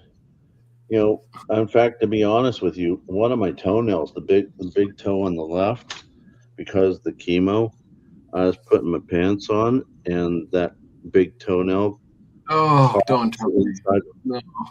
got caught on the pant leg, and Oh. lifted off like the hood of a car.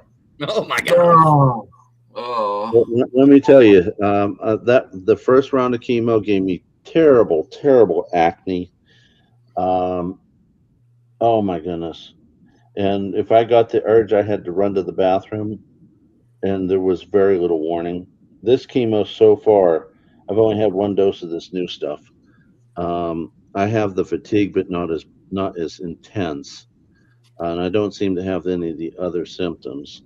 My hair's growing back, and you know, but the fatigue is less intense than the last stuff, but it lasts longer.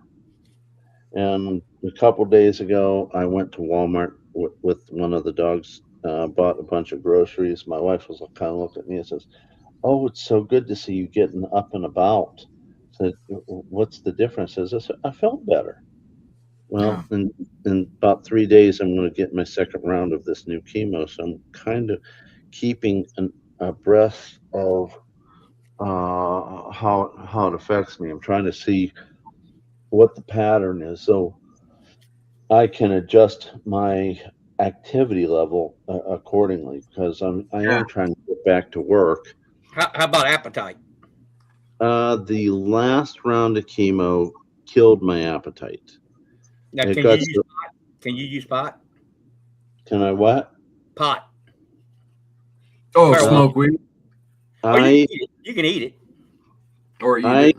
I don't want to take that chance because there is there even though you might be in a state that has it legalized, a hospital finds it in your urine and you're going to get fired Yeah, immediately.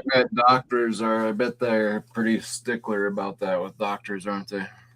Oh yeah. I mean, there's just, in fact, years before when I would date a girl and I'd found out she was doing pot, I'd either dump her quickly or we'd come to a very quick understanding that they're not allowed to have that stuff around me at all for fear that it would show up in my bloodstream. Yeah. Yeah. I don't do it. I don't do it, and I wouldn't probably use it even if it helped me. I just think, I don't do any drugs, so I don't even want to do prescription drugs. Well, So I want to have all my faculties at all times, especially with days like today. So yeah, I take a medicine called butalbital for migraines. It's technically a scheduled agent. Typically it's not abused at all, but it is one of the scheduled agents. And I sometimes will take Ultreb for back pain that I've gotten since the cancer. And it's not because the cancer's metastasized there.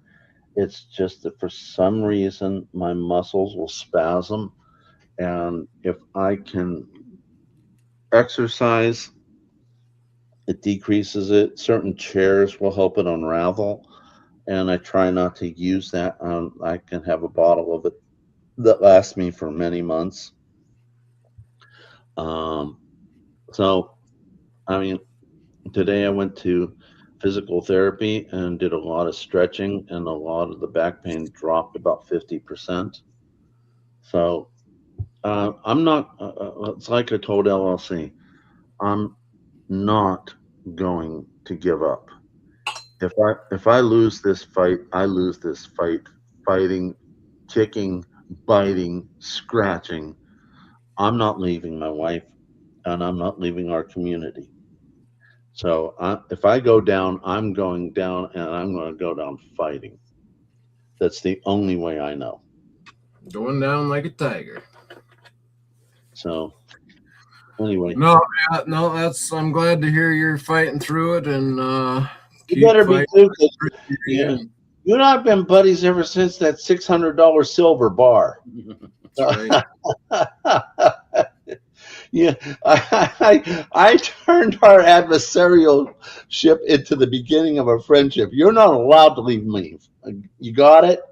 That's right. Yeah, no, I got it.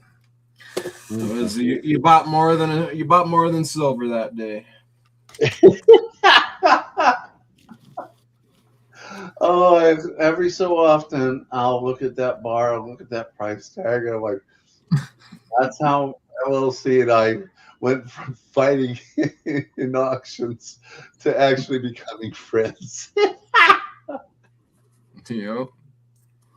No, that's awesome, man. No, I appreciate you. Get some rest, get your headache fixed up and better, and appreciate you jumping on here with me, man. Okay, no problem.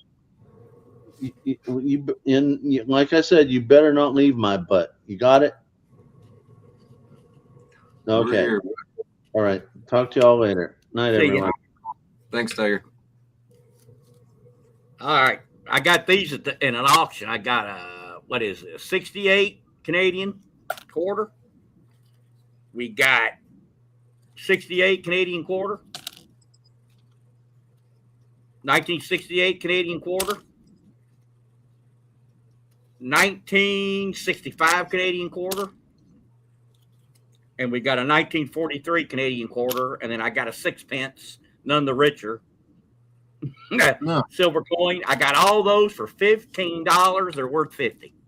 So pretty good deal on the auctions. So if you want, get a good deal, do the auction stuff like I do.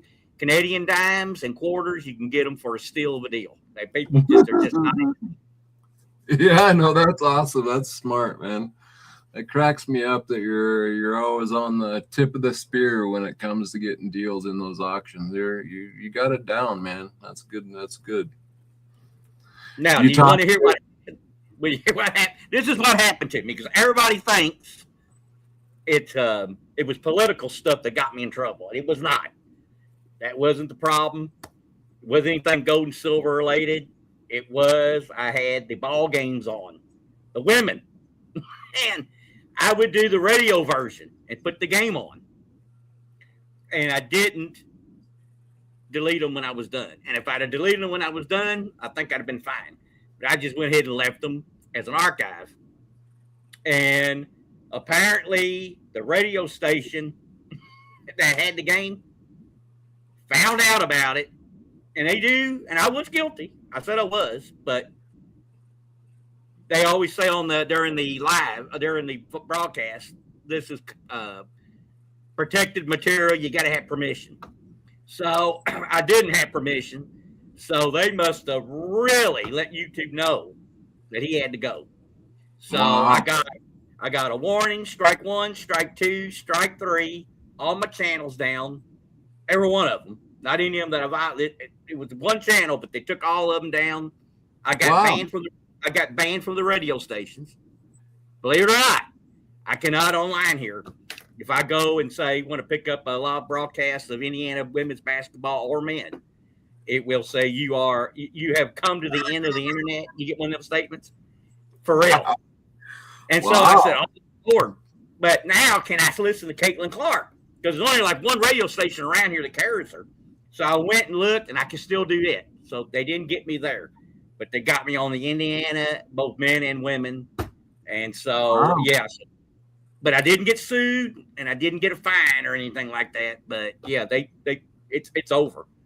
I can no longer. I cannot put another new channel up. I cannot do anything. I'm done. Yeah, banned for life. Banned for life? For life. On with the radio stations or with YouTube? Well, I'm assuming all of it, but it's definitely YouTube. And the thing of it is, you know, the women's games, it ain't like I had 2,000 people coming in, you know what I'm saying? And but advertising that was given on the radio, I mean, hey, that's advertising they're getting. Not that many people see it, but some people are. So it wasn't like I was getting paid. So, but yeah, they took that pretty serious, and I got nailed. Wow, that's so taking it very seriously. I'm kind of surprised they banned you for life like that. Well, if it was TV, it's more money there, right? So I could see where they'd have a fit. So I didn't do games like that. I didn't put the visual version on. I just did the radio, like AM. And yeah, I got nailed. Yep. Wow. Interesting. No warning. No strikes. Bam. 1, 2, 3, 4. I was gone. And I guess if they wouldn't have done it, the network was probably threatening to sue YouTube, I guess, if they didn't. So they had to do it. So you went from you didn't have any strikes, and they just bumped you up to 3 right off the get-go there like that. All at once. Yep. Wow. And all my channels have gone. Because I have gotten in trouble before, like 7-day, like a warning, 7 days, and you're back on. Yeah. But they don't affect your other channels. Yeah. And people get thrown off a channel, they always go to their other channels they had. They took it all. All of it. Wow. My existence on YouTube was completely erased. Except for this channel, the one I have that's just your basic sign up. Like my sign up for Google. Just get on and watch, and yeah.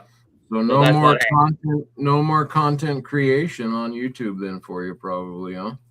No, I'm on the Daily Motion, which is basically the YouTube version for England. So I'm over there. I don't get a whole lot of looks, but I'm just putting my videos there, and then what I do, no lives, because you don't do lives there, which I always did lives. Everything was a live. So I can't do that. So I probably will eventually get on Facebook, and then I'll send those videos to Facebook, play them, and then go over there and play it. And I'll do lives on Facebook eventually. I haven't figured out exactly how I want to do that. I don't want to use my main account, so I have to figure out a way to do it.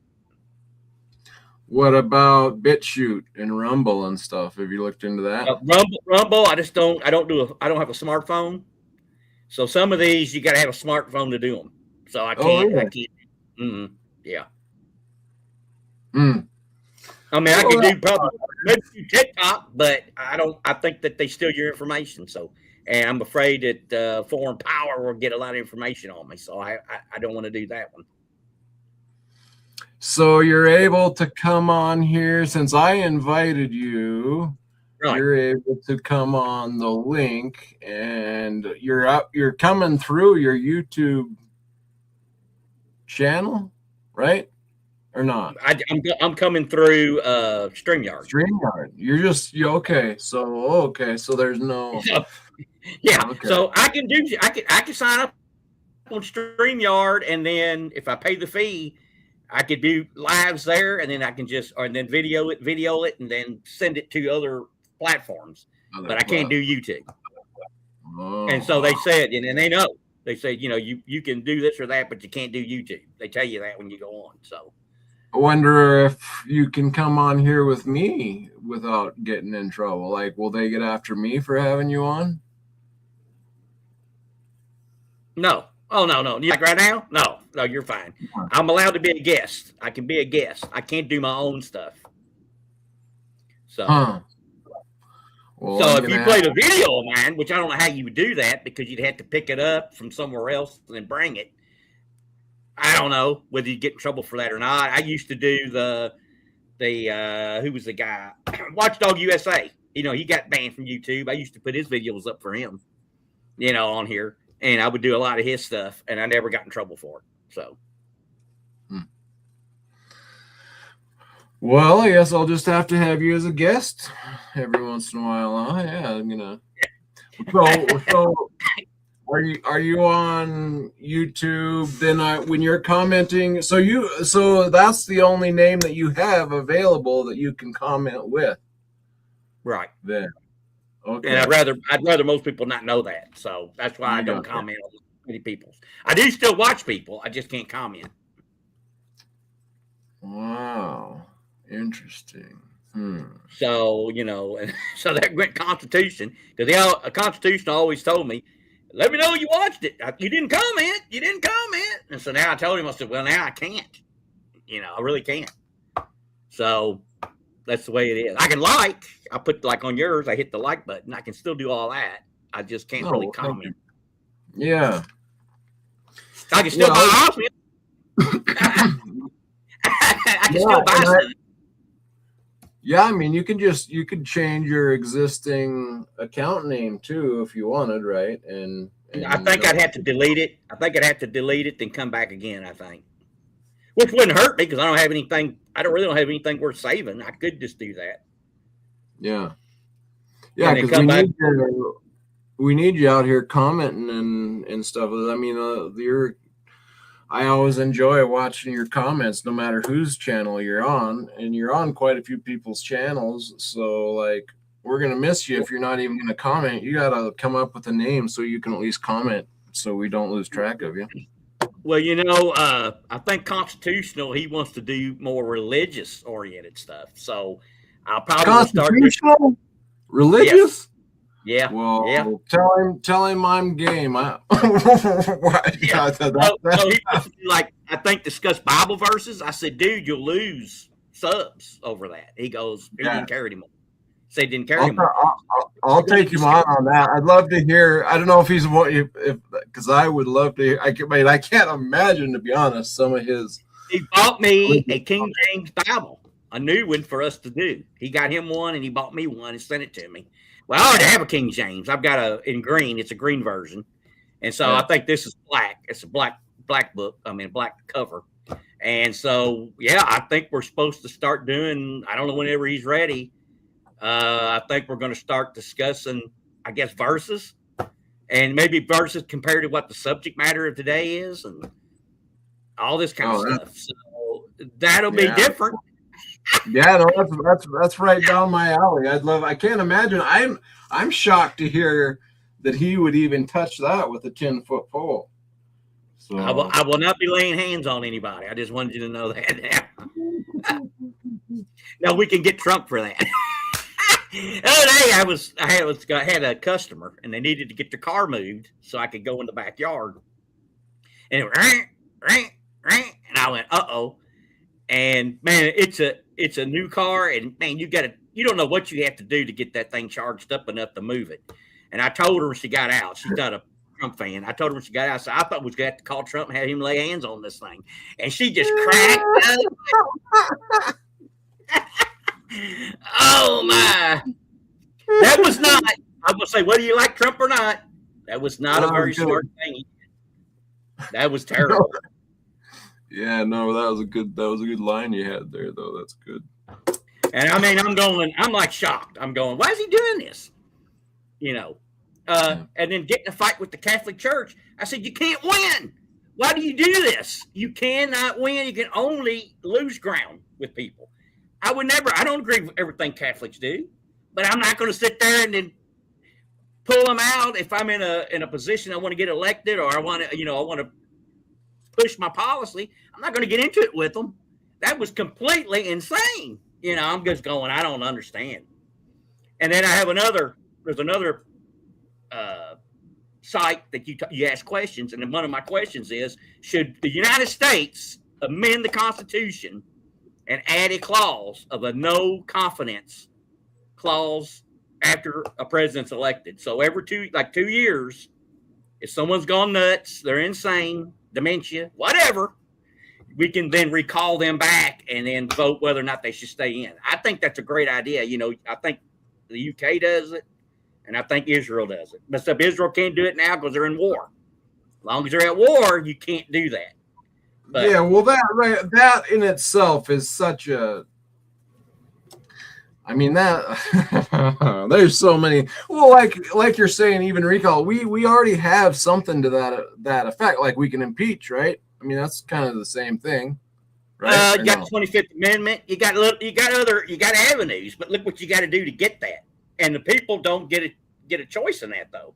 I mean, the people don't get to vote for impeachment, and the people don't get to vote for 25th Amendment.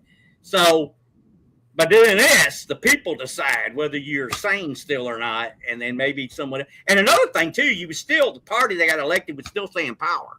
We would have VP Maybelline. I call him Maybelline because he likes eyewear. So he would then be president if something happened. So I'm just saying it should be something where it keeps them honest. It would keep your politician honest, where they wouldn't go nuts on you, like crazy, and do some crazy things. And you know what I'm saying? And so they might not do certain things if they knew, hey, they could call me, they could have a recall on me, and I could be taken out. Yeah. So it is kind of a checks and balance, an extra check and balance involved. So I don't know. I think the people right now would be for it. I think the states and everything would vote on it. I think it would pass. With what's going on, I think it would pass. I think it would. But yeah, well, I mean, I can definitely see it from a logical standpoint. That's for sure. I just think that I'm one that thinks that, like a lot of people look at it and say, well, we elected Trump. Well, for me, you're selecting one of the 3 options that they give you to choose from, which are all going to be controlled enough under some regiment that they are controlled. And just like you're saying, why not have something where a couple years people could vote them out? Well, again, that's because they like to have the people that they put in, and then they can control them. And well, his support, his ratings right now are like 35%. So I think if you had that clause and we could do that, he would be thrown out, because 35% is not much support. So the people would probably vote. Sure. Yeah. Well, I mean, Melania is 32%. I'm going. No first lady's ever been that low before. What do they do to be low? You know what I'm saying? I mean, yeah. Well, look. You don't have to look far to answer that question, Nickel. But yeah. I don't know. That's crazy. I would be with you on that. Well, and you said look at what they have to go to impeach. What are the stipulations for impeachment? You got to have 60 votes in the Senate. The House, they write the articles. They vote whether or not. When they say we impeaching, they're saying we're going to write articles up and we're going to send them to the Senate. And the Senate, they are the prosecutors. The Senate is the jury. And then and I think the Supreme Court head guy, he's there to oversee it, make sure it's done right. Doesn't have much to do with it other than to make sure it's done fairly. And then they vote, and you got to have 60 votes. So you would have to have Republicans come over, which, by the way, I think there's 10 right now that would. But you got to have more than 10. They're going to have more than that. They're going to take the Senate back, but it's probably only going to be 2 or 3 seats. So you're going to need a lot more Republicans cross over. Yeah. Nixon scenario, the House sent the articles. We're going to send the articles over, and then he got a feeling from who was it? I forget which senator it was. Oh, Arizona senator. The guy ran for president. McCain took his spot. I can't think of his name right now. Oh man, he's the old guy from Arizona. And anyway, he was actually conservative, by the way, not McCain. But anyway, he went to him and said, "Dude, if it goes over here, they got the votes. There's going to be enough Republicans cross over. You're done. It'd be best if you resign." And so Nixon didn't want to be actually impeached. He resigned, and then he did that, and the helicopter, and he was gone. And then Ford came in and pardoned Nixon, and when he did that, everybody knows that cost him getting elected. So anyway, but he did do it, and I guess it did heal the country, which is what he said he wanted to do. And now today, if Trump was impeached, you can imagine what's going to happen. There's not going to be no healing. It's going to be bad. I'm just telling you now, it's going to make January 6th look like a picnic if they do that. I'm just telling you now. So anyway. Well, all right. It's 1:30 here. I better wrap it up. But appreciate you jumping on. We'll have to have you back on. It's 3:30 a.m. here. Wow. I think Tiger was he 1 hour different? I thought West Virginia. I think he's with you. I think he was. I think so. I think he's Eastern. I think we're the same. But anyway, just an idea to shoot out there. You got we're trying to tell these people, these politicians, hey, deal with gold and silver. And that'd be another thing that might be suggested to them. Say, hey, we need to get that in there and have an amendment that could be a no confidence vote. I just think I just think it's another safety measure. And what concerns me about the Supreme Court, we've been lucky. None of them has gotten dementia or Alzheimer's until after they quit. I think they probably have, what would you say, signs of it. And they've probably been, and people, their daughters and sons are telling them, hey, you're starting to have a problem, and they get out. Yeah. Like O'Connor, she didn't have it until like 10 years after she left, and then she had it, and she ended up dying from it. But we cannot have, we only have 9. Well, so far, that's probably going to change too. But if we have 9 in there, you can't have 1 to be dementia or Alzheimer's, and then only have 8, right? Because you may 4 and 4. We can't have that. So they need to do something in regards to that too. Another safety measure. Yeah. Oh goodness. I don't know the whole. The word. What are they saying? For safety. Safe and effective. Yeah. Those words terrify me now. So for your safety, and it'll be very effective. If you hear that, just run. But yeah, all right, well, cool. Yeah, so I've got this show coming up here in Denver. It's going to be the 2nd annual Osmium Symposium. This year it's called the Mile High Moss Music, Metals, and Art Show. So we're going to have some live music. There will be some I'll be DJing. There will also be live instruments, guitars, and then some other things that will be soloing and doing some picking and whatnot. So this is going to be at like a convention center? Yeah, it's going to be at the Mile High DJ Event Center, and it's not a huge venue or nothing, but it's a nice space. And, is it like the size of a mall? Would it be like the size of a mall? Or? No, it's not that big. It's like the size of like a house. Big gym, like a really big gym. About a half of a gym, I'd say. Yeah. Okay. Yeah. And how many booths? Well, I don't know yet, but yeah, probably. I'm guessing there'll at least be 3, possibly more than that. Metals tables, and then there'll be a few tables with art, and then we're also gonna have a live artist that's gonna paint a picture to the live music. So, and then there'll be other art set up as well. Now, did Tiger say he was going? He's not sure yet. I'm trying to get him down here. He wants to come, but I don't know, if things will line out or not for sure. But yeah, it's Ian coming. He's trying anyway. He said he's going to try to make it. So yeah, and then I got a few other YouTubers that are also trying to make it, and so there's several people coming from out of state. And are you coming? Yeah, no, I'm in the lawn service now. I can't. I wish I could just probably say cut it yourself and then go, but no, I can't. I can't do it. So, No. And man, travel right now. My goodness, for a ticket right now. Woo! And fuel for airline fuel, and oh my lordy. And that's, by the way, all that's going to go up because we're going to have a lag here because a lot of stuff has been shut down.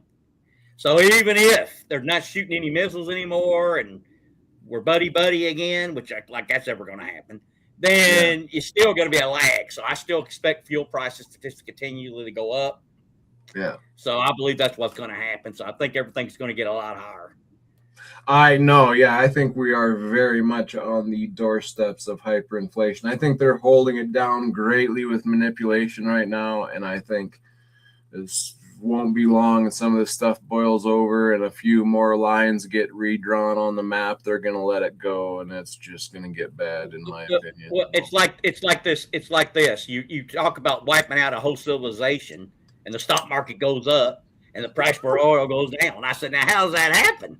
It would never happen in the 70s. It'd be $200 a barrel right now. I can tell you, if this was the 70s. So I mean, I can't figure that out either. Bad news and stuff goes up. Used to be bad news, everything went down. So it doesn't make a bunch of sense to me either. It shows you how manipulated everything is and how the numbers are not real and how few individuals can control everything. That's what it shows you. Yeah, and I think we're using what little leverage we have to hold this up until it's just going to be a no game. And that's kind of my next big worry is since we are holding it up as much as we can through manipulation, when they finally have to let go, it could be a quick drop down.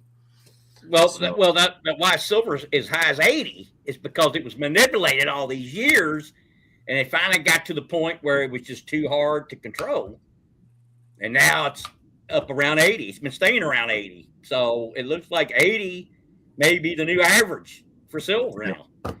Yeah, and it's only going to go up from there. The average is only going to go up from there. So I mean, eventually it'll average 100. That's what I think. In fact, I don't think it's going to be long for us to break through 100 again, and then we might not. That might be the new floor. So probably. So I mean, I'm looking pretty good because I'm waiting to when by 62. That's when I probably start to slowly start selling my silver and use it as an income. And if it's at 80, I'm going to be happy. So I wish it'd be higher. I want it to be higher. I want it to be 200, but I would be happy with that because I can remember most of the years I've been in silver, it was between $10 and $20. That's all it was. 10 would go down to 10 and it'd get as high as 20. And that was it. And I go, is this ever going to do any more than this? Of course, I figured it would. That's why I got in silver, because I knew it had the most potential. So, I knew with this national debt and everything that's going on, and my goodness, it's going to explode. I think is it 2 billion? Is it 2 billion a week now? It's going up, or a month? I don't know for sure, but it's unbelievable. The national debt, or what are you talking about? Yeah, national debt. It's going up like that every week or month or something. And the interest on the debt now is $1 trillion. I think that's right. So I'm going. Who would? I can remember when it was getting near. I think near $1 trillion with Reagan in office, and they all were concerned. And now you look at it, the interest is $1 trillion. Yeah. a year off. Yeah, we're 39,144, so we're about 40 trillion. Woo-hoo-hoo. I mean, I guess got a ways, but woof, man. I think 2 trillion a year is what the schedule is at this point. It's going to go up 2 trillion a year, and that's without hurricanes, wars, and all the other stuff, and which make that rate increase. So it's about 2.5. I think 2.5 trillion a year right now. It's going to go up every year. Now on every year, it'll be 2.5 trillion or more. Well, that's going to increase. I mean, eventually it'll be 5 trillion. And I mean, we can't pay it back. It's never going to happen. And No, right. I mean, they know, they've admitted that even themselves, that it's an unsustainable path, and it's getting worse by the minute. So the problem is, when we get to, you take all the tax revenue, all the treasuries, all the things you bring income into the government, when that no longer can pay off the interest on the national debt, I think that's game, set, match, and it's over. I think that's when it happens. Well, I don't want to do what did Tiger say? He didn't want to predict too far, or what was the terminology he made? Yeah, he didn't want to speculate too far. Yeah. Come back. I'm gonna get in trouble with my speculating, but I'm telling you, it ain't good. It ain't. There's nothing about it good, and I don't see any changes. I don't see any responsibility. I don't see any real cuts. So it's just going to get worse.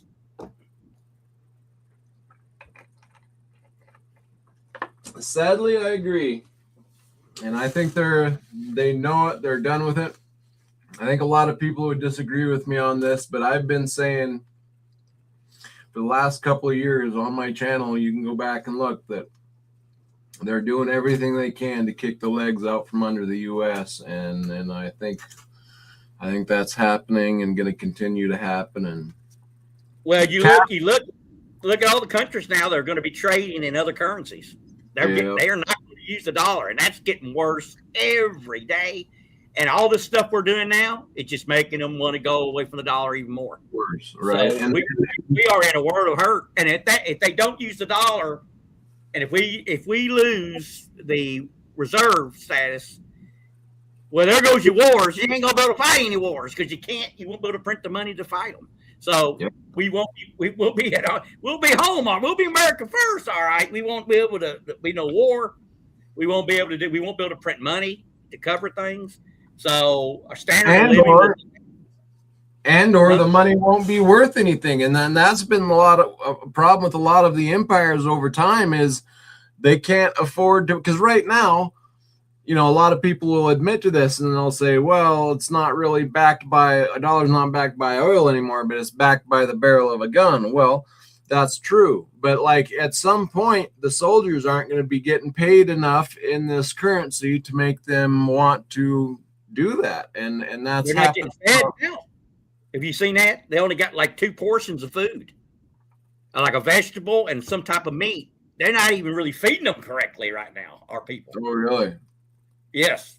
Yeah, they don't. So I guarantee you they ain't going to fight on an empty stomach, and they're sure not going to if they don't get that much now.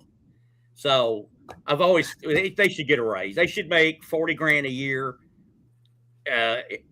automatic. They should be getting, because that puts less stress on the family and less divorces. That's a big problem with our married armed forces, is because of stress of the money involved. It's just, there's just not enough money going. Yeah. So yeah. I've always agreed with, I've always thought they should do that. But yeah, you got to take care of your army. Yeah. I think it happened with Rome, right? I mean, I wouldn't.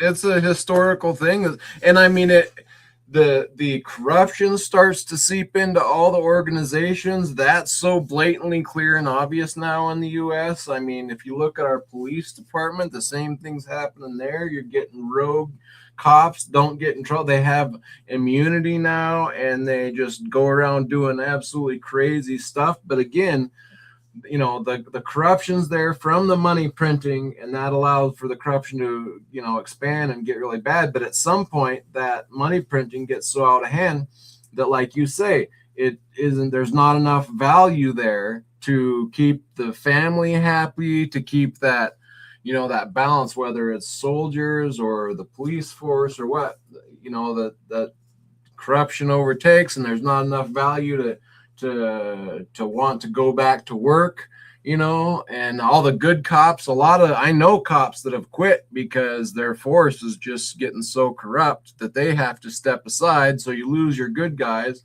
And then eventually the corruption's so bad, nobody wants to go to work because the value is not there anyway. And now you've lost your army. That's what happened with Syria. Bashar had the money to pay for troops.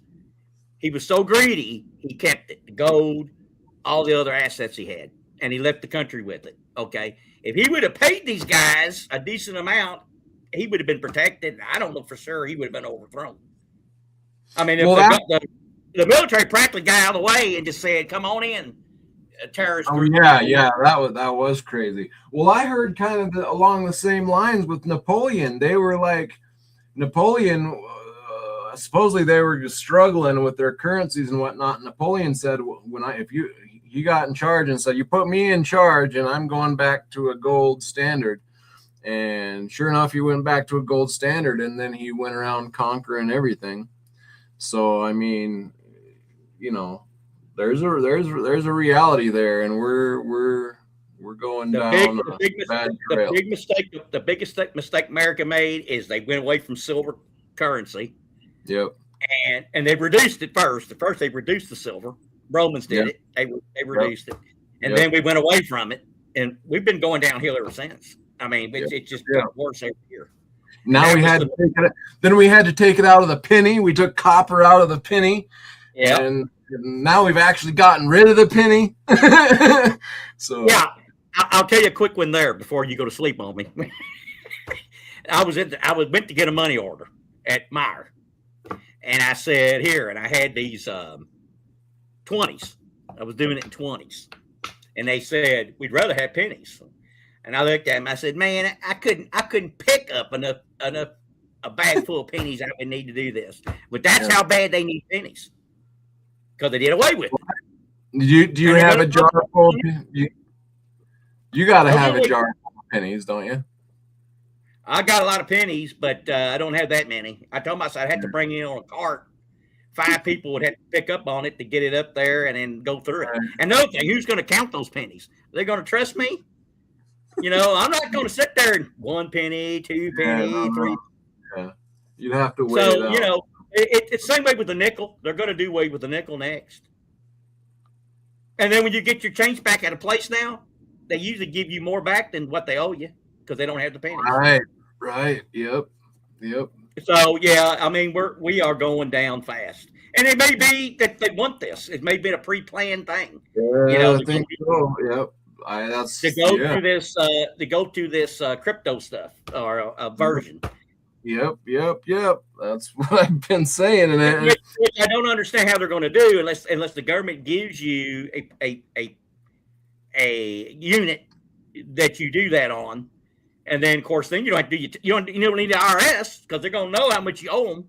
You're going to get it. You're going to get a paper. It's going to say you owe us this in taxes, and you go, all right. Yeah, I'm not going to argue. But it's going to be probably everything automatically done, UBI, right? Universal Basic Income. I think that's coming down the pike, and that's again goes along with they want us renting everything, owning nothing. Right, and they'll have to do this government pay because here's your simple problem: you got robots making everything, right? AI and robots, so there's no jobs, and if you can't work, you ain't getting any money, and if you don't have no money, you can't buy the product that the robots are making. So they're going to have to give us a universal income when that happens. Yeah. But they'll screw up Social Security along the way, and I just know they're going to do it. The day I go in, they're going to say, "Well, whoops, you're going to have to wait another 5 years." I say, "What?" I'm ready to get it now. I mean, that's why I'm going to try to get mine as soon as I can because I'm just scared if I go any beyond 62. It ain't going to be there. If I wait to 68, it ain't going to be there. So I can draw at 62. So I'll be starting. I want to get back as much of it I can that I put into it before I lose it. Yep. And I don't care about the payments. They said, "Well, you ain't going to make as much." I said, I'll be getting something. I'll be getting some of my money back. By the time y'all done, I won't get any of it back. Right, and get some of it and put it into metal, right? And then you can at least ride that value up. Whereas if you didn't get nothing in there, then waiting on it isn't doing you any good. That's for sure. Right, they're just giving them more money, and that's a sham as it is. Most people get money back.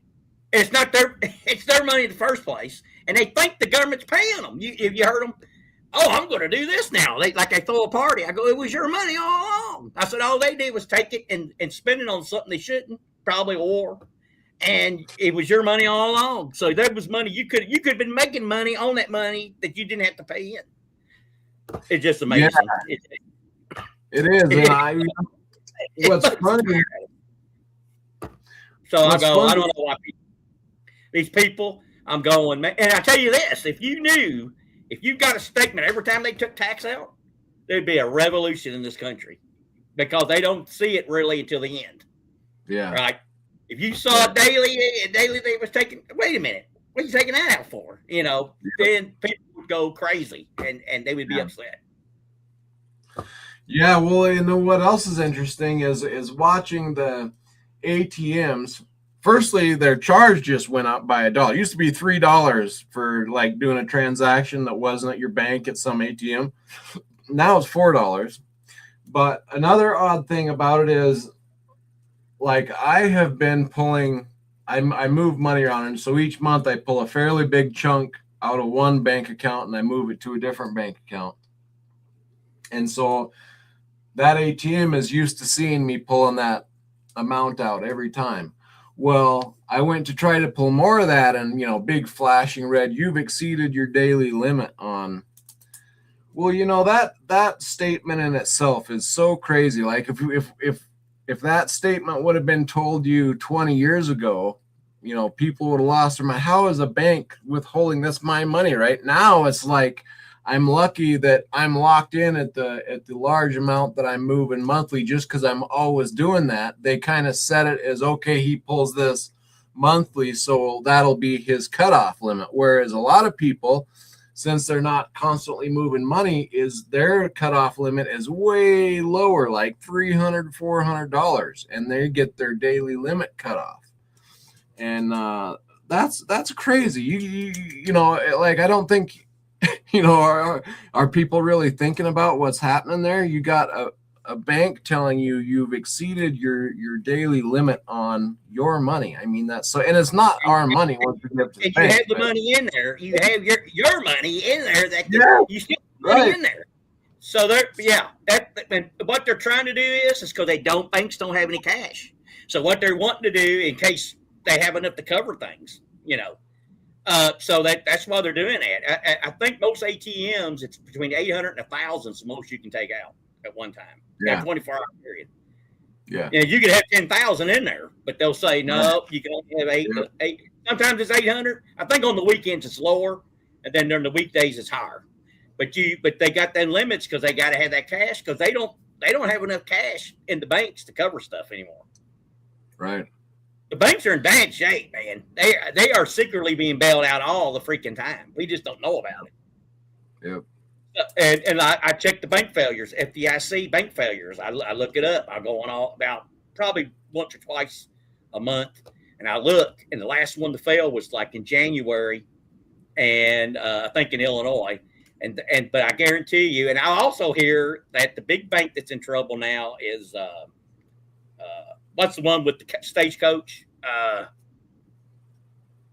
Oh yeah, Wells Fargo. Wells Fargo. So that will be probably the big one to go next. It'll probably be Wells Fargo. Which, by the way, it's been fined so many times for doing stuff they're not supposed to do. Starting accounts for you that you didn't ask for. Yeah. All this other stuff. So, I mean, they're as crooked can be. And then you got the banks that mess with silver, right? And then they go, hey, you manipulated that. Yeah, I did. So what? So then they fine them, I don't know, $1 million or whatever it is. It's bull crap. It don't hurt them. So they just laugh about it and then keep on doing it. So, I mean, I do not like that. And then they give you crap when you go to pull it out. Like if you go inside and you're actually going to pull out your money, and they're like, oh, you're pulling out that money. What are you using this for? And they like give you the whole runaround. And it's like, what in the heck has happened to banks, man? What do you mean? What am I doing with it? Yeah, they want to know. No. And they can report you. They can report you for suspicious activity, and they'll treat you like a drug lord. Yep. They think. So yeah, I mean, it's unbelievable. So it's not your money. When you go through and you hand that money to that teller, it's no longer your money, folks. It's not. Yep. No doubt. For all intents and purposes, it's not your money anymore. It's theirs now. Yeah. And if you have a safe deposit box, get rid of it. You don't want anything in there. Oh, those are the worst. Those are the worst. Yeah. Because if that bank closes, that can become they can claim that as claim that. Yeah, even if it doesn't close, people lose their belongings to safety deposit boxes more often than just like anything. Safety deposits, those are dangerous, man. People lose money out of those things constantly. Even if the bank doesn't shut down, they just, it's gone and no one knows where it went and there's no recovery for it. And if they freeze it, you may get your stuff back later and you may never get your stuff back later, but it's going to be a long while. You're probably looking at between 6 months and a year before you even have a shot at it. So, I mean, I don't keep anything in a safe deposit box. People keep gold and silver in there. I mean, I'm going, you got to be out of your mind because they'd love to get their paws on that. I can promise you. Yeah. Even though banks hate silver, they do hate silver. I've got stories about that, but that'd be another time. But they do not like it. If they find out you're a silver person, they just give you this look like you are vomit. They do not like you. I can imagine why. I mean, that's why I stack silver, is probably because for that exact reason. We're probably on the same trail, just looking opposite directions. So, well, one time I got a bunch of silver, so I said something about, I'm just curious. Can I take a loan against my silver or whatever? They just shaking their head. No way. Ain't no way, man. They just at one time did not look at that as even an asset. It was not an asset to them. They don't consider it an asset. Yep. So, I mean. Well, now you've got Battle Bank with, who is it? Battle Bank with, what's his name? Well, I can't think of his name right now. But yeah, Battle Bank, they will give you a loan off of yours. So there's a few now that are popping up that are aware of it's a good idea to loan people money off silver. Who's the gold silver guy that's in Canada? Sprott. He got a bank. He has Sprott. A bank now. Sprott. That's the guy I'm talking about. I can't believe it. Can't think. Rick Rule. There it is. Yeah. Rick. He has it, and they do some stuff like that. There's a depository or in Texas, I think that'll do now. They'll let you borrow. You put your gold or silver in there, and you can borrow against it. So so there are some places, but I want mine here, right? I want it here. See it's in my hand. I don't want to have to go, hello, Texas. I need to sell this or that. I want it here because if the system goes to crap, I can always go somewhere and say, hey, I need this. Would I get it? And they'll probably going to say, yeah, even if it's Canadian. Yep. Even though Canadian is not in demand as much as it used to be. When I started, Canadian currency, Canadian silver was the most popular. Really? Yeah. Oh yeah. Wow. The 80% silver dollars, people wanted them way more than the Morgans, which are 90% silver. And the only conclusion I came to is because Canada was in a better financial situation than the U.S. So, and they got a lot of resources, not as many people, and they were in pretty good shape at that time. And I'm assuming that gave Canadian silver a leg up, but it ain't that way anymore. And I don't know what Canada debt is now. I know it's way up there now. They got problems too. Yeah. So, you know why? Because it's easy to do. Raise taxes. What's the first thing people do? Yeah. We'll just raise taxes. That's right. Right. They don't solve the procedures while you're in a situation. Like, make cuts. Don't do that. Don't waste.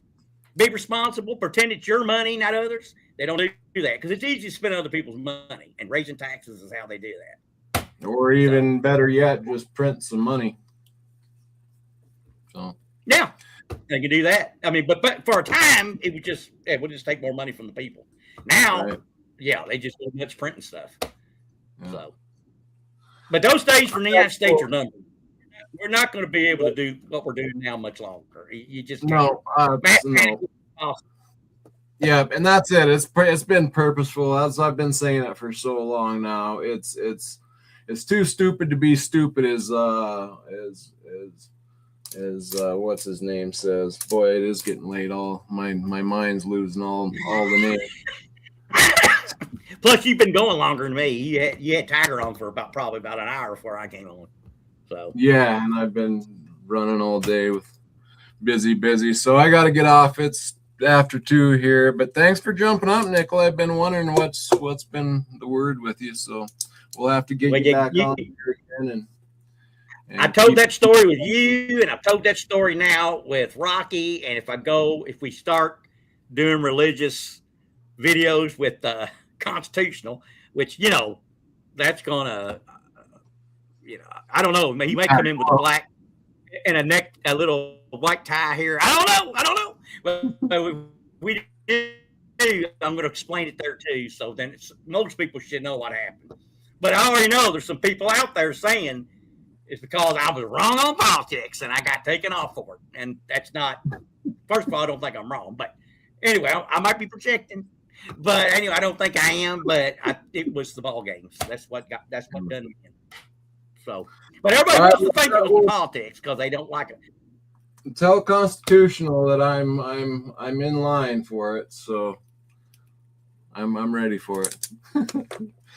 All right, Nick. I have no idea how they're going to go. I mean, if he's going to talk to me first and say, "Hey, we're going to discuss these verses here, and are we going to apply them to today?" I have no clue yet. He just contacted me and said, "What do you think about doing that?" I said, "Sure, I'm game." I know a little bit about the Bible. I probably know enough to get in trouble. So, right. Oh, sure. Chef Stacker, welcome in, but I haven't seen talk to you for a while either. Need to get you on the channel, Chef. I don't know if I've ever had you on here. Seems like I did, but if not, we need to get you on here, Chef. I used to have him on quite a bit. My prediction show. See, I can't do the traditional stuff anymore, but at least he knows I'm alive. Because everybody probably told Chef I was taken out. Passed on. But I'm still here, Chef. I'm alive. I just can't do nothing. Hey, Chef, I got a show coming up here in Denver. I'm gonna have some metals tables out. There's gonna be it's Mile High Moss music, metals, and art show. So there's gonna be food and drinks and metals and music and art. So love to have you attend. Shoot me an email and I'll get you a table. That's not too far, man. And then one day, and then we need to do a live here coming up too. So what's going on, Gerald? All right, guys, I'm wrapping it up for the night. Thanks for coming on, Nickel. We'll do it again. Yeah, everybody. Word must have spread. If Gerald's here, word must have spread I was on here. Well, anyway, he's my biggest fan. Did you know that? He was my biggest fan. I noticed. He's a huge fan of yours. So, anyway, thanks for having me up. I want to wish Tiger the best, and it sounds like to me, I think he'll beat it. I think he will. I mean, I think so. I think he's over the hard part already, and I agree. I think he did. I'm very impressed with how well he handled. If you're determined and you really want to live and you don't give up, a lot of people beat cancer. They do go on and beat it. So my aunt had breast cancer for like 12 years and she had beat it up to that point. And eventually she got old enough and she couldn't fight anymore, but she was a fighter. And I mean, I think she had 2 or 3 cancers and she lived like 12 years with it. So, wow. All right, cool. Well, we'll talk again soon. Nickel, thanks for coming up. Everybody out there in chat, thanks for hanging out. And we will be back soon with more. I got this show coming up May 20th and 21st.